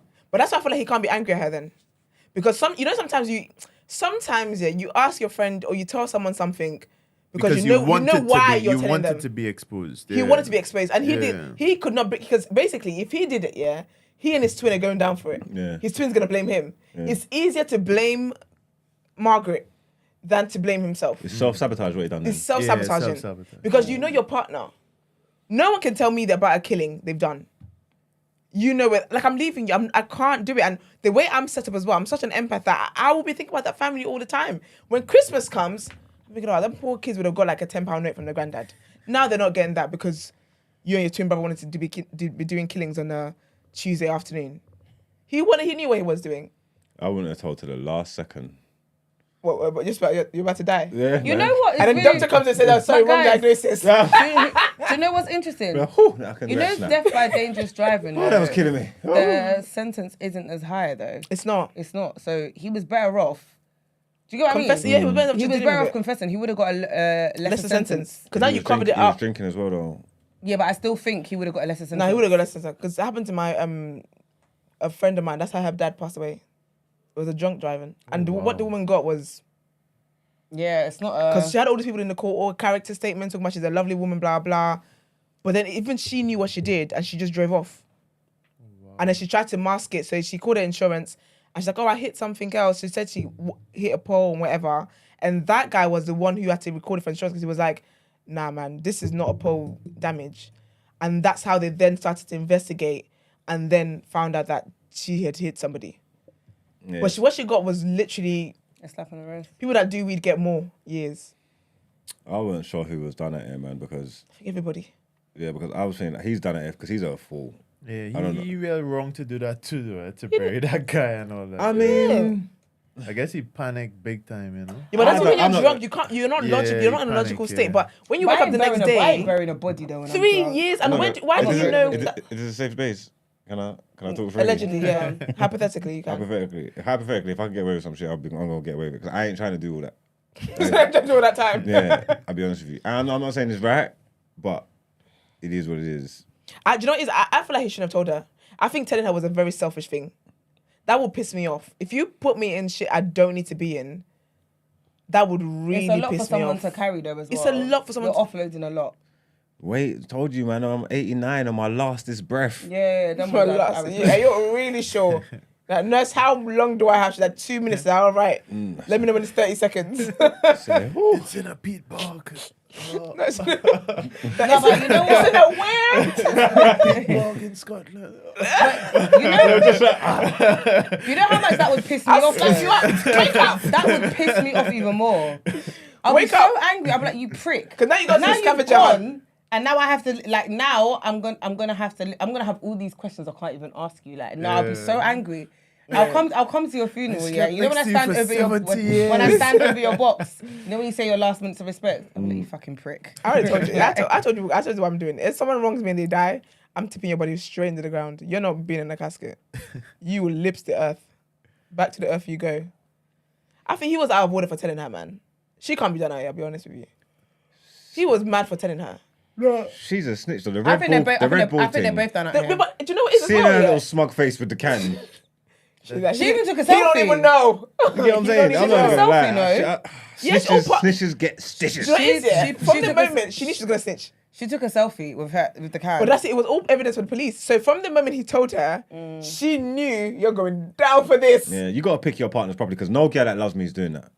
Honestly. That's what I think, man. She didn't love me. I can't say that's love, you know. The No way she girl did that it, loves man. me is doing No, that. not but you know that she what did it is? it, you know. The Like way I she said, did no, but it. you know if what it it is, was in the heat of the moment and she found out when I just done it, Yeah, and you panic, you're like, and I she gotta couldn't call call the it. cops. That's different. Yeah. I've got away with this for 3 years. Our future's bright. No, it's not. What? You're a killer. No, it's not that bright. Murderer. Not with you on the loose.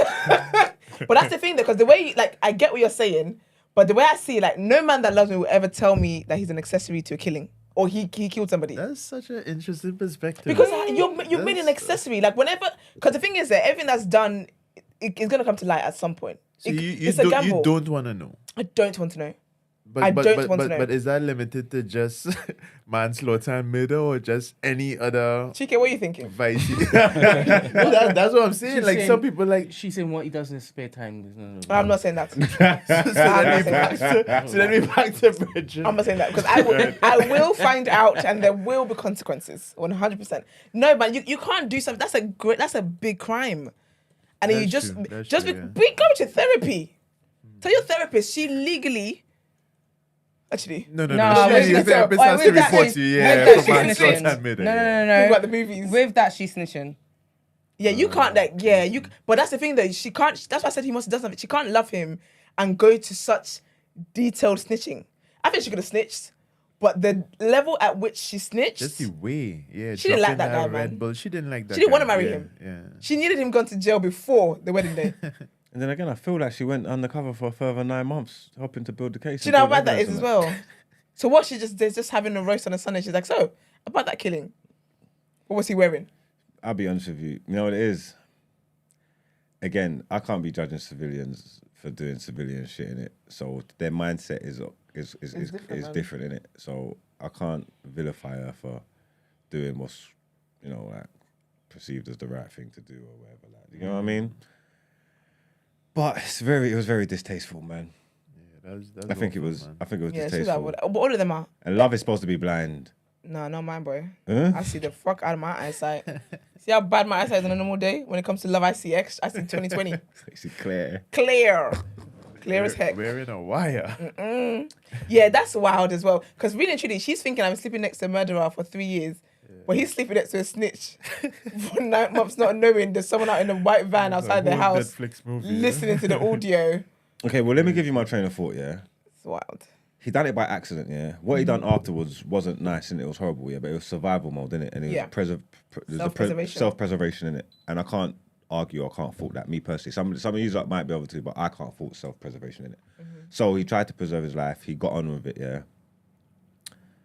He succeeded, it was 3 years. He met a woman that he liked, they was gonna go into marriage and stuff like that, and he didn't want to go in there with anything, and he was honest with this woman. Oh, he met her after the fact. I'm not even actually sure, to be totally honest with you, but that's how I'm framing it. Right. Yeah. People need to stop offloading on people talking about you wanna be honest about something. Why are you never honest about the things I want honesty about? If we go into this with a lie, it's built on shaky man, foundations. keep that lie to yourself, That's what I'm saying. man. He was honest with this woman, yeah. He wasn't honest. And she betrayed him. She betrayed him. She betrayed his trust. Do you know what, actually? That's what you call the atomization of the society, you know? As far as I'm concerned, she's done it here, people. She betrayed his Yeah, trust. to be honest, you're not saying anything I didn't expect you to say. And this is why Gina has to definitely be done. Because this is finished. It's not. Hold back on. to this. This is what I'm saying. It's not about. You don't have to worry about me, man. You do not have Honestly, to worry about You do me. not have to worry about me. Nah. Okay. Don't give me that. Are you telling your partner that? You Do you know come what in late. I would have told her. I would have told him. I told you I'll take it to my last breath. This is it. So do you agree that that was selfish of him to have told her? Stupid No, as but well. that's what I'm Because- asking you. Like, what? So at what point how much truth do you want from me? Do you want murder truth, manslaughter truth, I want cheating things that, truth? Nah, I want You know? things that directly affect me. But that does directly affect No, you. it doesn't, bruv. I'll get another husband. What do you mean? You're Okay, going alright, to fair. you getting banged up. Uh, It affects me a little. It indirectly affects me. It doesn't directly because it's not harm you've inflicted on me directly. When we start doing indirect hurting, I don't know about that stuff. If you cheat on me, you cheated on me, broken our trust. If me and you did not have a pact that we would not kill anybody in this marriage. Okay, all right. So when you've done that, yes, I'll be affected because when you go to jail and whatnot, blah blah blah. Yes, I'll be indirectly affected. I'll be affected based off what has happened to you. Okay. You have to be honest. You have to be honest about things that directly something like that. Where I could go to jail as well. Like we're gonna do this vow and it's gonna be for better or worse till death No, do not us that part. kind of worse, man. A lie? Nah, man. You see, my for better or worse does not include cheating, does not include adultery, does not include murder Fair. or any accessories to any crime. So it's not really better or worse then. No. It's the Lord's better or worse because the Lord said, "Do not kill." Well, look, I'm feeling friendly today. I'm in a good mood. It's been a good vibe. So giving her the night. No. We can do a democracy. We can take a vote. We can take a vote. Esther, who's done it here? Every single person except the twin. Okay. Because he's minding his business, you know. He's minding his business, planning his future. He did And help. now He did Prince help. is here. He did help bury the body. Yeah, but he kept it to himself. Okay, that's cool. Yeah. Gina, who's done it here? I agree with Esther. I think they're both done out here. In the name of fairness, Iman? He's done that, yeah. Him. You must have just kept that Okay. shit to yourself. Who's done it here? I think not everybody wrong there, you know. But I think it's her. Her. Yeah. Ah, cheeky. Ask Brent. Brent, who's done it here? Does my vote count? Yeah, of course it does. In the name of democracy. Mm. Oh, that could have interrupted you I earlier. like Sorry. transparency. I like honesty. And in my head, think if I can picture my wife and she told me that she had killed somebody by accident. And bury the body. Yeah. I think I would love her even more. You are such a Yeah. weirdo. Especially if it is that. Just imagine, like, hypothetically, it's Gina that basically said that she had killed somebody. Right? How am I not loving her more? Facts. Do you understand? What is it for? Shut Shut up. I What? guess Because that's your mouth. What is it? Wait, I don't care about your blood Body like, yo, this woman is. It's a fact. This is woman is. Keep your damn ad-libs to yourself here. No one What cares is it? about your I need to know the ad-libs. thought process to you loving her more. What is Can it I be that honest? makes you love her more? Loyalty. Secretly, I get it though. I get it. I No, I you need to know, understand you that, trust me though. so much with this Yeah, information that my love for you has grown deeper. Like we're So literally none of you here. think about going to jail? Nah. Yeah, I'm a realist, boy. I think about all these things. I'm sorry, I can't do that. Because you telling me, you may or may not have gotten caught, but when you told me now I live my life in fear of may or may never getting caught. Now but then we can't I can't make life decisions with you, you know. If we stay together, I can't have kids. Because when I'm giving birth to the children, I'm aware that one day you might lose your parents because your daddy was an idiot. and killed somebody. I personally feel like love is not exposing your partner to that. Especially when that was someone you wanted to get married to. You guys are going to go ahead and build a life. Say you had kids, you told her, when the police come, you're both going away. Now your kids are in foster homes from 8 to... These are the kind of things I think about. I think way ahead. I literally analyze things to T. How is that going to happen unless one of the two people No, because you never know. Bodies get found years after. Bones get found years after. And you never know. You know what? Today, or if the twin as well. Today, I'm in agreement with my sister, my Kalisha. Love that. Esther. We got to talk about Kalisha though. I don't know that. Everybody's done it apart from the twins still. Yeah. She's done it for snitching and breaking his trust. And being an informant. And being an informant, because we don't like that. Bon Babylon. He is a weak men's. You should have took that to the grave. That's why I chose him. 100%. He shouldn't. There was no need for him to tell her. Yeah. None. Because I'm taking less to the grave, you know. If I just I would actually never tell. I would never tell anybody. There's nobody I love that I would expose to such information. He shouldn't have told that. If he cared, but it was clearly eating him up inside. They're both done it, man. They're both done it. They suit each other. They should still get married. They should, you know. They should. So nobody else. No, they should. So nobody else is plagued with such madness. Do you get what I'm saying? Yeah. They're perfect for each other, man. Damn. Foolish people. Yeah, man. You're both done it here, man. I don't know what the future looks like for either of you, but jail. Yeah. No, then again, yeah. Oh, no, she's not in jail though. She helped him. She got credit. She's been shunned by society. So. Yeah, she's done in that community, man. Yeah, like, she's finished. They're not rating what she's done. She's gonna have to move. Because I feel like if she just did it just casually, then cool with it. But the fact that you went through so much efforts, you left props for the police to find. I can't get over the Red Bull can. I can't get over that. She's a demon. That's the most calculated part. I can't believe she did that. She didn't like him. She did. You couldn't have. That's not love. No way. I mean, as the guy though, I would have to ask her like, what did I do? Why did you do this? I must have done something to you. I must have slept with your mum. I must have done something to you. Plot twist. She wanted the twin. Oh. Maybe. And she knew he was going to get less time and he was going to come out before the other guy. Oh, boy, bye. And niggas live happily ever after in Brussels.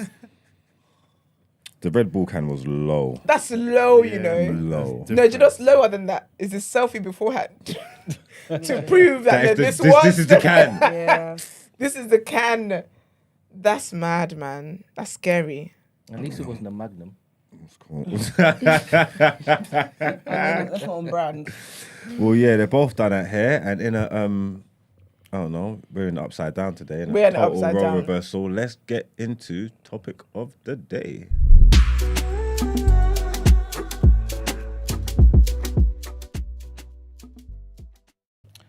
All right, people.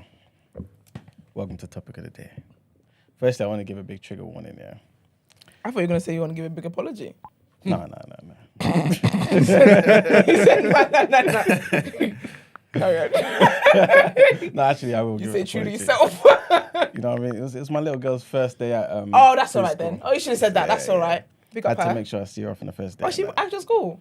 No, the preschool. So it's the Oh, year that's so before the cute. Did first she have a day. uniform? Yeah. Oh, that's so cute. Oh, beautiful. If you don't have any pictures, it didn't happen. I have pictures, but not. No, for but the private. Can I see them like privately though? Oh yeah, of course. Yeah, Oh, that's adorable. All right. So So, sweet. like I said, trigger warning, because I kind of foresee people taking this to some type of personal Realms. type. Yeah, like I 100% see it. This is not to attack nobody. This is just, for us to actually have a proper, honest conversation, right? And so the question is for today, yeah, do we get the love we deserve? That's the first question. And part two of that is, do we accept the love we think we deserve? So we can start on the first one. Do we get the love we deserve? And I think, Brent, you done the poll, innit? Yes. Who decides what we deserve? That's what I was gonna say. The answer would be no, because we will always we will always think that what we deserve is bigger than the reality. Okay. Before we continue, so obviously the first thing that came to mind Here we go. was this example of the mother and father split. Right? Mom and dad. Mom and dad split. Because people would say she got exactly what she deserved. Because she knew you. She was told about you. You told her several times, So don't lower your voice like that. It's pissing me off. It's effect. Don't ruin this for me now. She was waning. No. Wait, you thought today she was leaning back into acceptance? It's because they bonded over the murder case. We didn't bond over nothing, man. Yeah. BFFR. I'm on your side, you know. I'm sorry. We're actually going to go full circle with that, because that's going to be the question that decides the answer to this particular topic. Wow, okay. I'm pissed I can't stay for this whole topic, you know. Oh, Why no, didn't no, you come no. earlier? We'll make sure you do. You're not going to Let's be leave it at earlier. 10. Let's leave it at 10. The fact that you just said that is definitely leaving at 10. No, I gotta go. No, because you told me 11, didn't it? There's a mistake. Yeah, You yeah, heard yeah, wrong. one second, yeah. God damn it. Because I wanted you to be here for this particular I conversation. want to be here for this conversation. It's a shame. That's all right. We're wasting time now. Okay, keep going. I got You know what I mean? Yeah, like, Sorry, Right, go on. Yeah. All right, so yeah, Mark, you might as well get all your info out.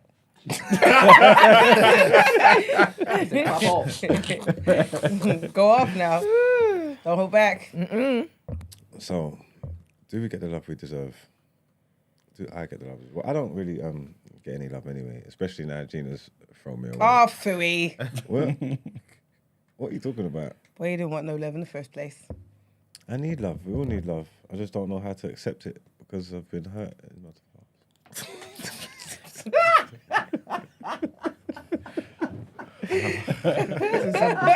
this is some bullshit. He's laying it on thick. He's literally what? He's trying to tug up my heartstrings.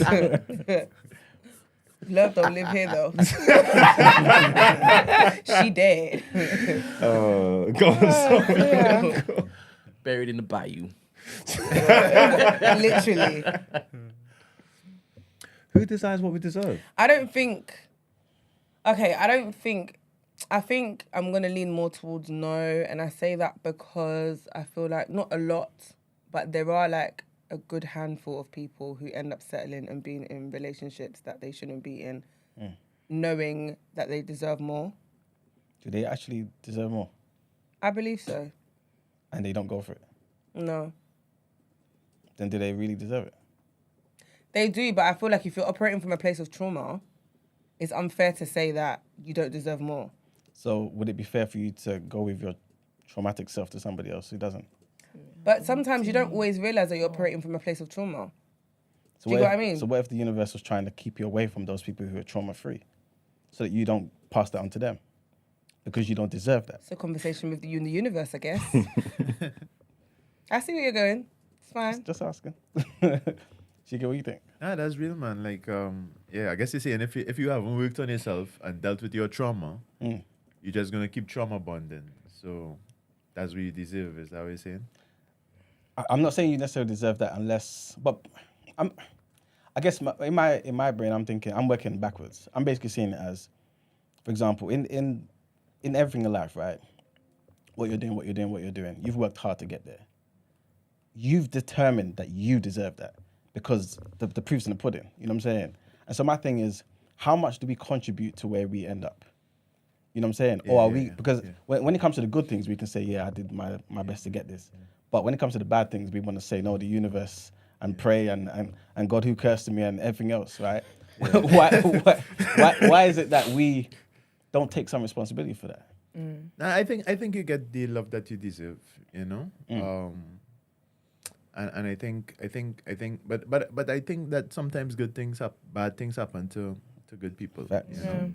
Yeah. Just, you know, but I think in general we create our situation a lot more than we think we do. Mm-hmm. You know, so we call people and things to ourselves that we really, that's what we want, or maybe on our soul's journey, that's what we need to kind of heal from or whatever. You know.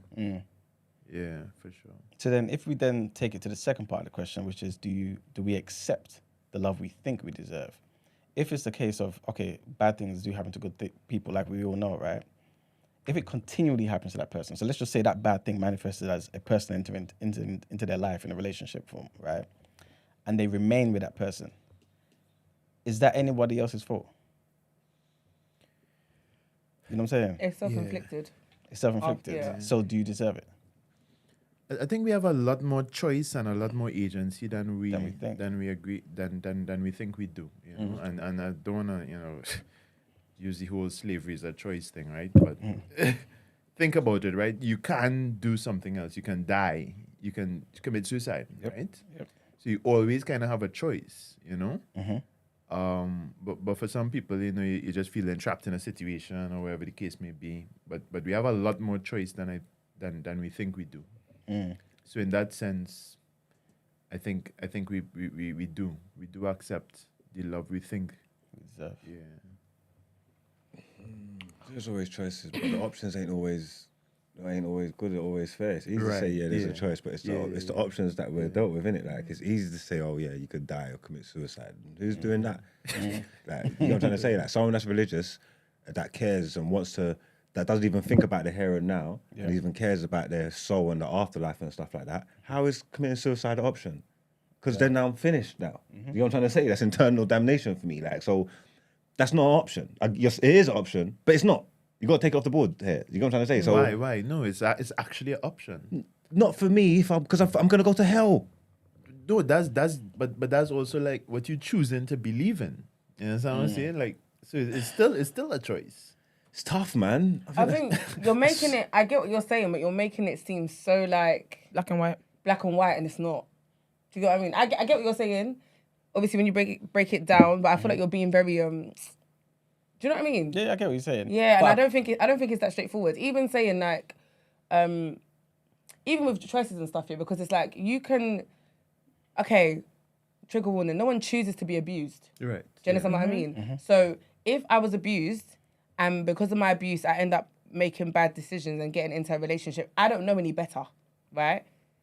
Because it's my norm. Look at what we spoke about earlier on in the podcast, talking about cultural differences and whatnot, right? To you, something is normal until you start speaking to other people. So if this is my norm and this is all I know, I don't know anything else, you can't tell me that like me choosing to stay in that, which is my norm, which is my norm, is a choice. And because of that, I deserve bullshit. I'm not saying people deserve it, but saying that your fear of the unknown is a choice. But you know what it is? I feel like what we're missing here, because I agree with you in terms of like, this conversation's been had on a black and white. It's not taking into account of like the mental breaking that happens. Trouble in there. You gotta go. So in the mental breaking that happens when it's, for example, if someone's in a bad relationship, in a toxic relationship, I think some people, obviously there's some people who they just find themselves in that situation, wherever it happens, cool. But there's some people where, again, from their upbringing, from their childhood, there has been, the way that they've been raised is why they're incapable of making better decisions. Yeah. And again, it goes back to what it is that you see as normal. So somebody like that, they do deserve better, but they don't know that they deserve better because they've never seen better. They don't even know better exists. So don't know what better looks like. They don't know what better looks like. Do you get what I mean? So somebody like that, it's not going to be a case where like you keep finding yourself in these situations because of who you are as a person. This is all I've ever known. So even I believe as well, a lot of people trauma bond without realizing they're trauma bonding. A lot of people have trauma that they don't want to do. Not everyone believes in therapy. But the thing is, what people don't understand is that in one way or another, however small it is, there are unhealthy traits and things that you do that you don't realize that you pass on to other people. But not everybody knows that, because again, not everyone believes in therapy, not everyone believes in poor mental health, not everybody believes in these things. So I feel like the conversation is not black and white to be like, because you keep finding yourself in this situation, like it's not as black and white as the universe is keeping you from better. Yeah. It's that you actually may not be able to access better, or you don't know that better even exists. So this is how you're going to be living. And I don't want to get into like a realm of like victim blaming or anything like that, right? But what I'm saying is that, like, as far as I could see it, like, okay, let's say, God forbid, somebody's in a abusive situation or whatever the case may be, right? Now, they may, is it that if you, let's say, the guy's the abuser and the woman feels that she has nowhere to go, is it that she has nowhere to go, or is it that she feels that she has nowhere to go? Nah, most times they have nowhere to go. Because sometimes it's like you feel like you have nowhere to go. And also as well, the way abuse works is that the harm is caused and the harm is maintained. When I talked about the word on road, that girl, part of that is gaslight, is continuously gaslighting you. What abusers do, they abuse you, but then they show you a little bit of love that kind of confuses how your perception of what it is that you're dealing with. And also to say that, especially in them situations, there people do have choices, but you can't just erase the consequences of people's choices. You know what I'm trying to say? Like, and you can't do that. You know what I'm trying to say? And that's going to affect me, my family, everybody else. Like a woman that's being abused, like you could take a simplistic attitude. She can go and push the knife in his chest if she wants. But then what? Like, do you know what I'm trying to say? What happens after that now? Do you know what I'm trying to say? She got kids, she got family, she goes in a peat bog. No, but then she got to go sit down in prison for life. This is it. Her family can't see her. The kids now are with somebody else. There's consequences to actions and stuff like that. So when you're gonna take these, when you're saying there's these options, they're not just. It's not easy to pick them. Yeah, it's not just so straightforward, bro. Like It's never. the dynamics of everybody's relationships are different in it. Like, so you got to take these things into account in it. And sometimes even making a choice might be more detrimental to you. Like the choice that you might think is the easy or the right choice to take in the long run might be more detrimental to you. You know and a lot of businesses will always say, like, I'm gonna find you wherever you go. In this, I'm going to find you, and I'm gonna do this. And they make them feel like if you leave, there's consequences for that. So in that kind of situation, she's thinking, do you know what? I just won't piss him off then. Maybe if I just don't do too much, that feels like an easier option than me running away and having to look back. Do you know what I mean? Watch my back all the time. Is that a cultural thing where people kind of just happy with being victims? You know what I mean? Happy with being the person that it's what I said earlier. Someone else's fault. No, it's what I said at the top of the show. Depending on where you are and whatever culture you're from and how you've been socialized and stuff, is what determines that. A lot of traditional Nigerian culture, I don't want to say it justifies domestic abuse. The response, yes, it does. Do you not? Yes, it does. No, it I does. agree with her. And I hear women, even in today's society, who still live back home, are being told, don't piss him off too much, or don't do anything that will make him da. What they tell you is, just firm it. Don't do anything that will piss him off. Well, then next time, if he did this because of this, make sure tomorrow you don't do it then. It justifies and enables that behavior consistently. So is it that both the men, are you saying that the men and the women are to blame in that situation? In that culture of domestic the men are to blame violence? because if the men are the abusers, they're 100% the ones to blame. However, there are a lot of women, if they go and confide in another woman about it, they are part of that system that's like, just firm it. If you're enabling that kind of behavior, it's you have to enabled. take some kind of blame. Can I ask a quick But question? that's what I'm sorry. But that's my point though, about how when it's normalized in your society, how do you know that how do you know that you have to take accountability because what you're doing is wrong? It's justified. Because it's normal. It's normal. It's when you step out, when you come on a trip to London and you casually message and someone's like, what the hell? What are you doing? That's what you're doing. Then now it's like, oh, maybe that's not normal then. Does that not maybe lead us to another question of how do you know the thing you've now learned is normal? That's one thing. And quickly before Marks goes, because I want you to answer this question. Esther, you were talking about especially those, for example, who've experienced trauma, and that's just somewhat their identity, right? Yeah. So they don't know how to necessarily behave in certain relationships. Yeah. And so basically, to some degree, I'm not saying you're saying this fully, but correct me if I'm wrong, you can't really necessarily blame them for how they are in certain relationships. No, I don't believe that. Because I believe that I always say that people don't do the work they need to do before they get in relationships, before they get in marriages, before they have kids. Okay. I believe that every single person, no matter how perfect you think your life has been, I think that you need to have some time of self-reflecting and look at yourself and what makes you, what makes the ideas you have, the desires you have, the goals you have, every single thing that makes you. You need to look at that objectively outside of what your family's raised you, outside of what society tells you. I believe every single person needs to do self-work. Okay. Yeah. Reason why I'm saying that is because if, for example, like you said, right, we're in a situation where we don't know any better, you may not ever feel the need to speak to somebody and do that self-reflection. And even if you did self-reflection, remember, you're only speaking to yourself. Yeah. And you only know set answers because this is all you know. Yeah. So in that situation where we wouldn't ever really blame the victim, is it possible for that victim to do wrong to somebody who's not a victim? Because typically we say, okay, yeah, this person, wrongs happened to them and, you know, they were abused or they came from loveless households when they were kids, this and the third. So they've accepted this love which is toxic. If they've got out of that and then now giving some of that toxicity to somebody else, are they to blame? Or would we now say, well, there's still this person who was a victim, and so they don't know what they're doing? I think there's. I would think there's. I think there's still to blame. There is some blame to be taken there, but I'm aware. But I also give grace that hurt people go ahead and hurt other people, but that for me does not excuse the behavior. Period. I feel like obviously, depending on what society, what culture, all that kind of stuff. Yes, but for the most part, we're not just like, especially in Western culture, we're not just exposed to how it is that we live. We are aware of other cultures. Like, there's so much other ways, and I guess this is the way that, to answer your first question about how it is that you would know, blah, blah, but this is the way. If you expose yourself to other things, read more and listen to other stuff more, blah, blah, that will help in your self-reflection. Yeah. But I wouldn't say that because it's that. Because also my thing is as well, when people go ahead and do bad things to other people, you know how that felt. That's Whether what you I was about normalize to it or say. not, you know how it felt. It's tough, innit? Because it works on both sides. It's like what you're saying. If that's from your community, if that's what you was raised in, you don't really know no different, innit? That it's a norm to you. You think it's acceptable behaviours. These things that you've learned over the years, you think they're acceptable and whatnot. So you will carry that forward and put it onto other people. At the same time, you must have enough about you to know that you didn't enjoy these things that was happening. This is it. You know what I'm trying to say? That you didn't like these things that was happening to you. There's a part of you that would know at some level it was wrong. Why are you gonna go and push that onto somebody, especially somebody that you care about as well? There you go. You get me? Yeah. So I don't know. It's I don't know. That point you just made, I always say that with African parenting.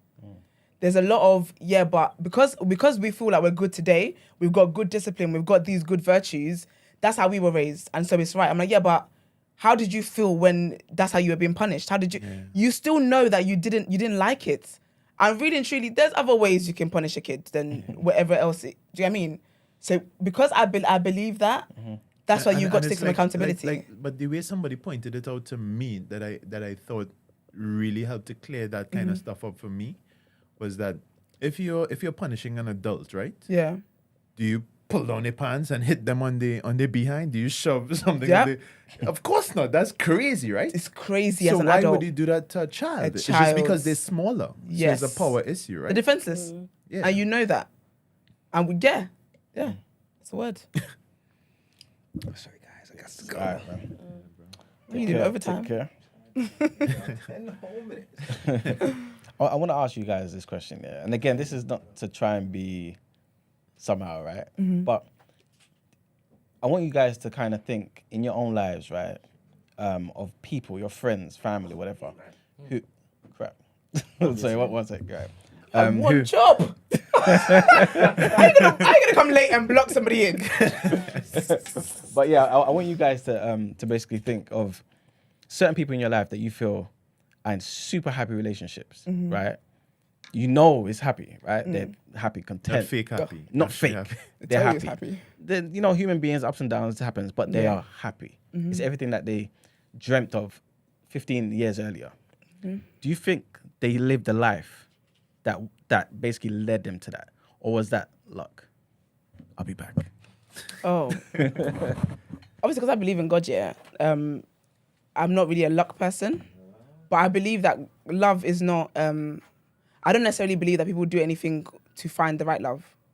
Like, I don't believe that, because I think love is so, for lack of a better word, I feel like it's luck. It is luck to find a great person who you actually like. Yeah, love is just, because I know many great people, men and women, who deserve like the most beautiful love, and life is just not giving them that But hand. then isn't that based on choices though? Is life not giving them that because of the choices that they're making in regards to the people that they're choosing to date, or etc. etc. Do you get what I mean? Because if I look at I've got a friend in particular, Yeah.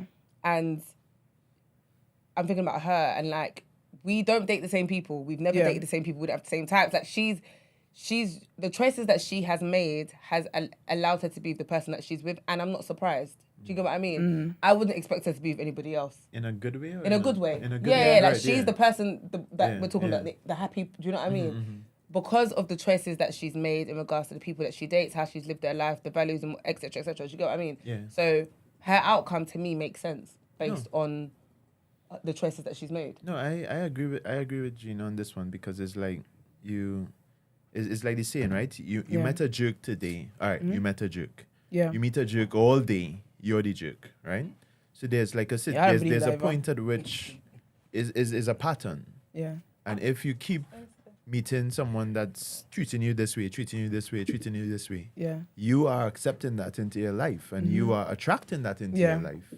But I'm not even talking about people that have wrong partners, because when we talk about people who are making these choices, we forget that there are people who present a way and they switch the script on you. Do you know what I mean? Not everybody that's dated a guy or a woman who is quote unquote not good, did they see not good when they went into it? There is that. But also as well, I'm going to talk about people that haven't found anybody at all.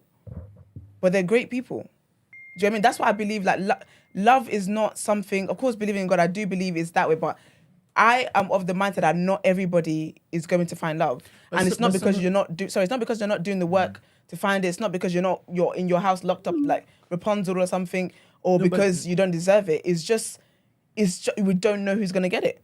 I don't think so. I think that okay, like for some of those people, right? Like yes, you say they're good people and they're single, but are they putting themselves out there? They are. They're doing all of that stuff. Do they think they're too big for Hinge? No, or too, no, they are doing all of that stuff that you're saying. They are doing all of that stuff, and they're not. They just haven't found the person. But do they have limitations on the people date, or maybe this person too big, too old?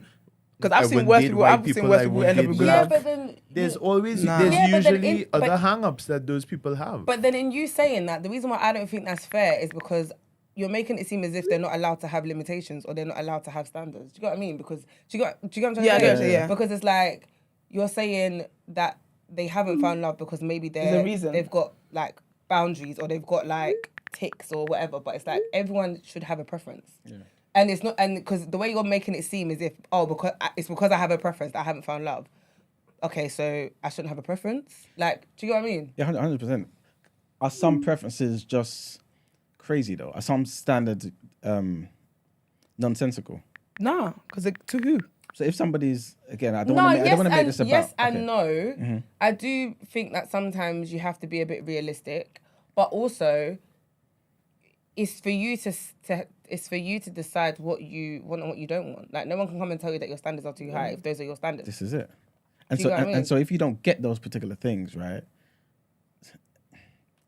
at what point, like, surely all of this is, not all of it then, but let's just say a huge percentage of this is down to your actions and the way you think. Nah, because you know what it is? You will see, if someone tells you what it is that they want or what they feel like they deserve or what they want to be with and whatever, you are judging that based on you, on how it is that you live your life, on what it is that you have. This is why I'm not someone who, I'm very extremely selective about people that I will speak to about certain things in my life. Because I'm aware, and even those people, I'm aware that they could be projecting. Yeah. I'm aware of all these factors. So when someone says to you, like, I want somebody, I've had friends say to me, I don't believe all men cheat. I don't believe that at all. I have no reason to believe that, right? And I've had friends say to me, be realistic. Yeah. You know what I'm trying to say to you? I've had friends who are like to me that they think I'm delusional and I'm a damn fool for thinking that not all men cheat. So you see why you have to be selective about where it is that you get, where you get advice from?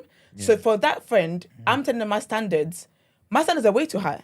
She's looking at me like, you need to be realistic. She's looking at me like, the reason why you're still single is because you have this high standard. So that's why when you said about the standards, I asked, to who? Because it would always depend on the person that you're speaking to. I think, wait, there's a caller, right? Yeah, there's a caller. Good morning, caller. Morning, guys. It's okay. I'll wait for Iman to finish. No. You just before you continue. Yeah. So, everybody, whenever I get a call, right? If there hasn't been any activity on the phone for a while, it disconnects from the Bluetooth, right? Okay. I know sometimes you guys hear like a tick, tick, tick, tick, tick, like a text message thing. That's me engaging the Bluetooth. Okay. So sometimes when you call and you can only play it via the speaker, it's because it hasn't been connected for a while. Okay. So anybody who calls and I take it off, it's because I know it's not connected. Okay. So I want them to call again after I've re-engaged it. Okay. You understand? All right, cool. I hope Izzy, you understand that caller. Anyway, hi guys. It's Ben's best. Go, it's his caller. bestie then. Speak to us. So anyway, I do have a voice note that I already made because I was like, it's okay, friends up, it's my cool. But I can repeat myself anyway. So it was just basically, it was last start anyway. I was very surprised that, I'm not surprised, why am I surprised? That the conversation eventually ended up onto cheating. And really, I have to just say, like, I understand what you mean. Not all men cheat. And this is a very scary narrative that people are like, that's just scary. But anyway, so I'll begin with the card that I said at the end of my message. But basically, it says, my life is a mirror. And the people in my life are really mirrors of me. This affords me the opportunity to grow and change. Just want to share that with you guys. So my point was that basically, with the question itself, Ebony said a really good point in the chat when she came. She was like, what kind of love are we talking about? We're talking about romantic love. And I feel like automatically, like as a society, like humans, we always do this. We always kind of only think about like kind of romantic love and we put so much pressure on it. And I think that's even like a problem. So I think some of us probably do know there's like different types of love. Like some people say there's 8, some people say there's 12, but like there are different types. There's like erotic love, affectionate love, like familial love, self-love. And I feel like if we like kind of look in general at love as a more broad thing like that, we're actually less likely to put so much pressure and so much everything onto like our romantic partners and our romantic loves. I think a lot of people really do discount like interpersonal relationships and the importance of like actually having friends that you actually love and the relationships of our family members and stuff. Because like that's how some women, for example, disappear and they only like remember their friends when they like after they've broken up. Like it really shouldn't be that way. And I think that's kind of a way for us to have like healthy, loving relationships. But anyway, when it comes to like what we deserve, I do think that I think we can be quite entitled. Like I don't think anyone basically is deserving really of love, full stop. Because once again, I think the other day Esther made a great point, which was like, it's not in everyone's story or testimony to actually have like wives, kids and stuff like that. But we all, like, let's say like 95% of women think that that's their story. They're going to go through life like kind of feeling sad they're not getting something that actually wasn't even meant for them. So I do feel like basically like in terms of what we deserve, I think it's very important to like look in the mirror and just think, okay, like what kind of life do I create for myself? How much love do I pour into myself? And okay, of course, like expect that standard at least. Like where, for example, you're someone that doesn't like go around cussing, swearing at people, you should expect that minimum standard from like everyone around you, not just your romantic partner, from your family, from your friends, from whatever, the kind of love and like kind of respect that you give yourself and others. And I think the second part of the question was like accepting love we deserve. I think you guys already spoke about it, but like I think that definitely comes from a place of trauma. And I was basically just saying that like when it comes to anything good in life that we're receiving from a person, from whatever, if we like kind of basically have like doubt or uncomfortability like from that, we should question ourselves and be like, okay, why is that? Like, yeah, maybe am I not used to like having like receiving love in my life? Is that why I don't know what to do when people compliment me, blah, blah, blah. And I feel like we should kind of like question ourselves and look internally when it comes to accepting good things, full stop. So that's my general answer. Okay, Vibes, thanks for that, yeah. Can I ask you a direct question? Yeah? Go ahead. Do you hope to get married and have kids one day? Good question. I feel like if you'd asked me this question like maybe just I don't know a year or two ago, it would be like 100% yes. Okay. And I feel like it's still not necessarily a no now, but I'm like kind of more like okay, well like if it's meant to be, it's meant to be kind of thing. My friend, I was somebody as a young lady. My friends literally were like they always expect me to be a mom, if that makes sense. So I feel like raising children is not something I definitely do. So like even if I don't find the right person, I'm definitely going to adopt children and raise them because like I love children. But like I feel like I definitely think if it's meant to be, it's meant to be. Like I want to find the right partner. I don't think it's by force basically just to get married for the sake of like status and that kind of stuff. Like I just think that's quite worrying. And I think a lot of women find themselves in that kind of loop. When you say something's meant to be, do you feel like there's work that you need to do alongside that invisible force? Yeah. Okay. Yeah, cool. I don't think meant to be. It doesn't really mean like the airy fairy, like because I think it's a bit of both. I think it's like us ourselves putting. That's why I mentioned it, like self-love, because I think if you love yourself, care about yourself, and have a certain standard in your own life, I think that then you're gonna attract basically what's the best, like best for you. So yeah, 100%. I think it's both. Both. Can you repeat that for me, please? Say again. If you what? Oh, I basically said that like if you kind of love yourself and set a standard in your own life, and like kind of have things going for you. Basically, you're going to attract what is best for you. Do you believe if you're that? putting your best into yourself? Do you actually believe that? What's best for you? I do believe that. And I think that actually not everybody really knows what's best for them, in my opinion. Sometimes I think that like actually like God has decided what's best for you and you think you know what's best for you. So that's what you think you're not getting what's the best. And actually, does that make sense? I really do believe that, like hand on heart. But I think that sometimes people aren't happy because they don't get what they want. But it's like, maybe that's not what's best for you. Yeah. Okay, so let me ask you this. So if you put in, let's just say 60% effort into yourself and all those things you mentioned, do you deserve the type of person that would have been with you if you had put in 100% of the effort? Would you attract that person? Would you attract that person, and do you deserve that person? I hear you. I feel like if you put 60% into your life, I feel like you should just accept, like you shouldn't be kind of basically, you shouldn't feel entitled and not expect to and expect to receive more than 60% in all avenues of your life. My point is that, like, I think someone, for example, can put 100% and they'll expect 100% from their romantic partner. I think that's not even realistic. I'm just trying to say that, like, if you put in 100% into yourself, you should just go out into the world, expecting 100, I guess, hopefully, from all avenues of your life, but not all, putting it all specifically on that romantic partner.